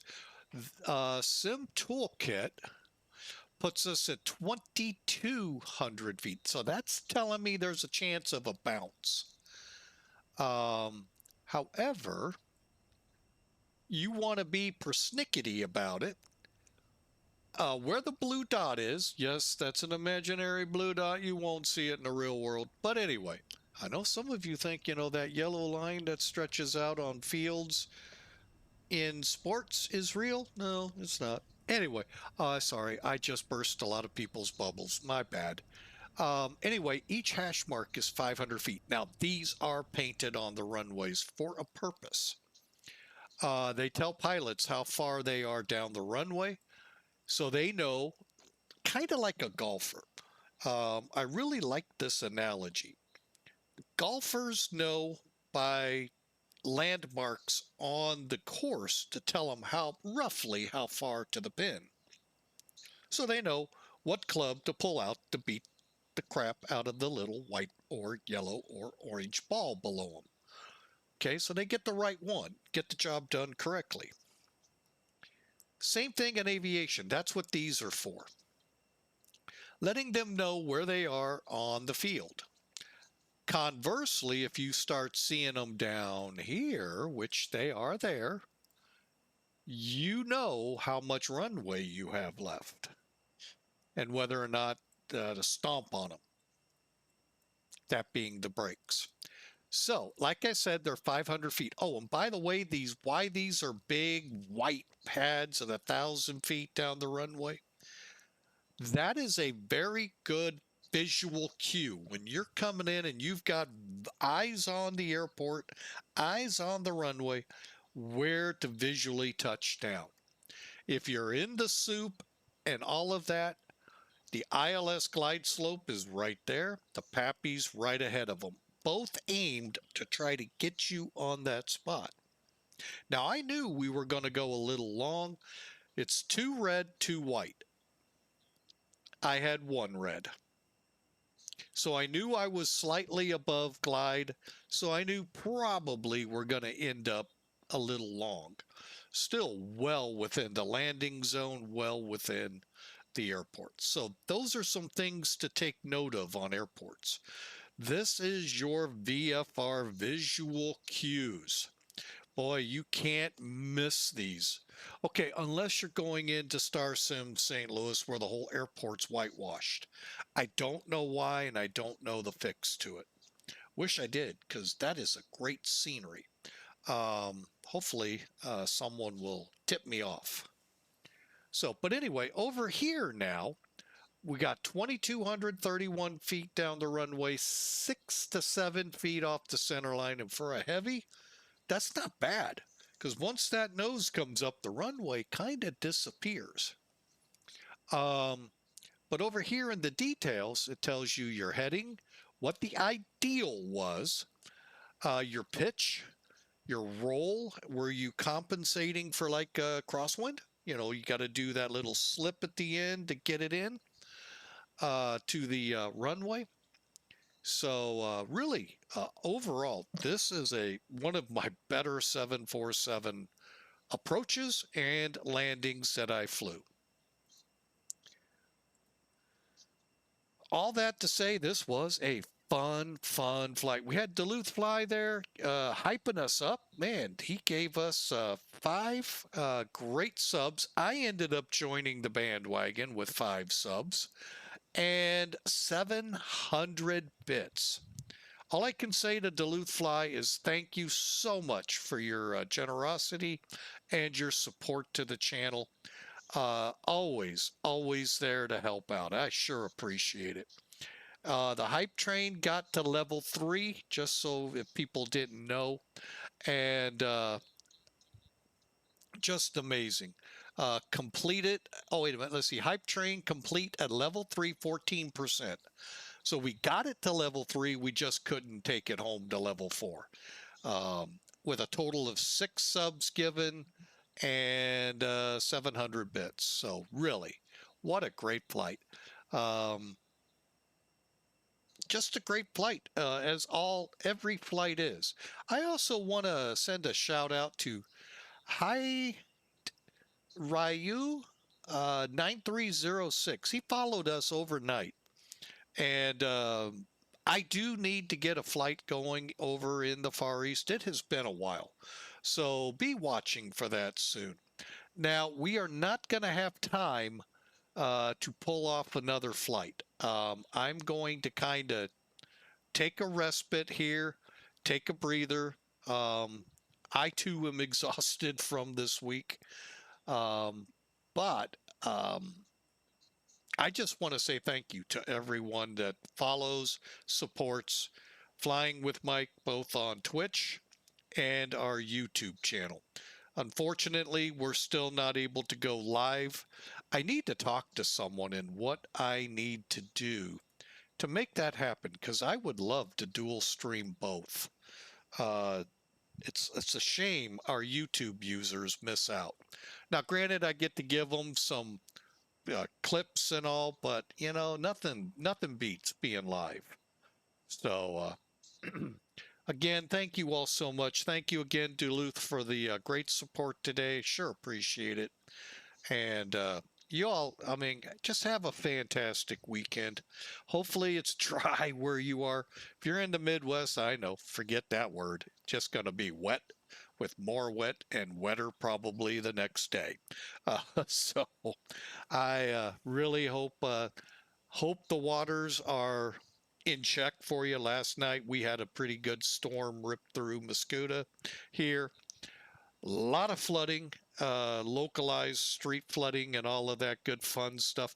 You know, one thing that was hilarious, I find this fun. As a kid, well, I never thought to try this, but it looked kind of interesting. There was an area on this one road here where I live that was not flooded out, but towards the curb had a pretty good puddle from some localized street flooding. And these kids were standing right next to it, egging cars to go through the water and splash them. I never thought to try that, didn't even think of that as a kid. I just never thought of that. That is awesome. I love that ingenuity there in the children here. It was kind of funny to watch too. So anyway, just stay safe, folks. Hopefully we're going to start drying out again here. Hopefully not too much, but we'll find out. So y'all enjoy the weekend. Stay safe. And we are not going to be able to be up Sunday. I have a granddaughter turning 4. I'm going to be the first one to say happy birthday to you. Happy birthday to you. Happy birthday to you. Happy birthday to you. And we'll see her on Sunday to celebrate. So anyway, y'all have a great weekend. Stay safe. God bless. We'll see you hopefully on Monday.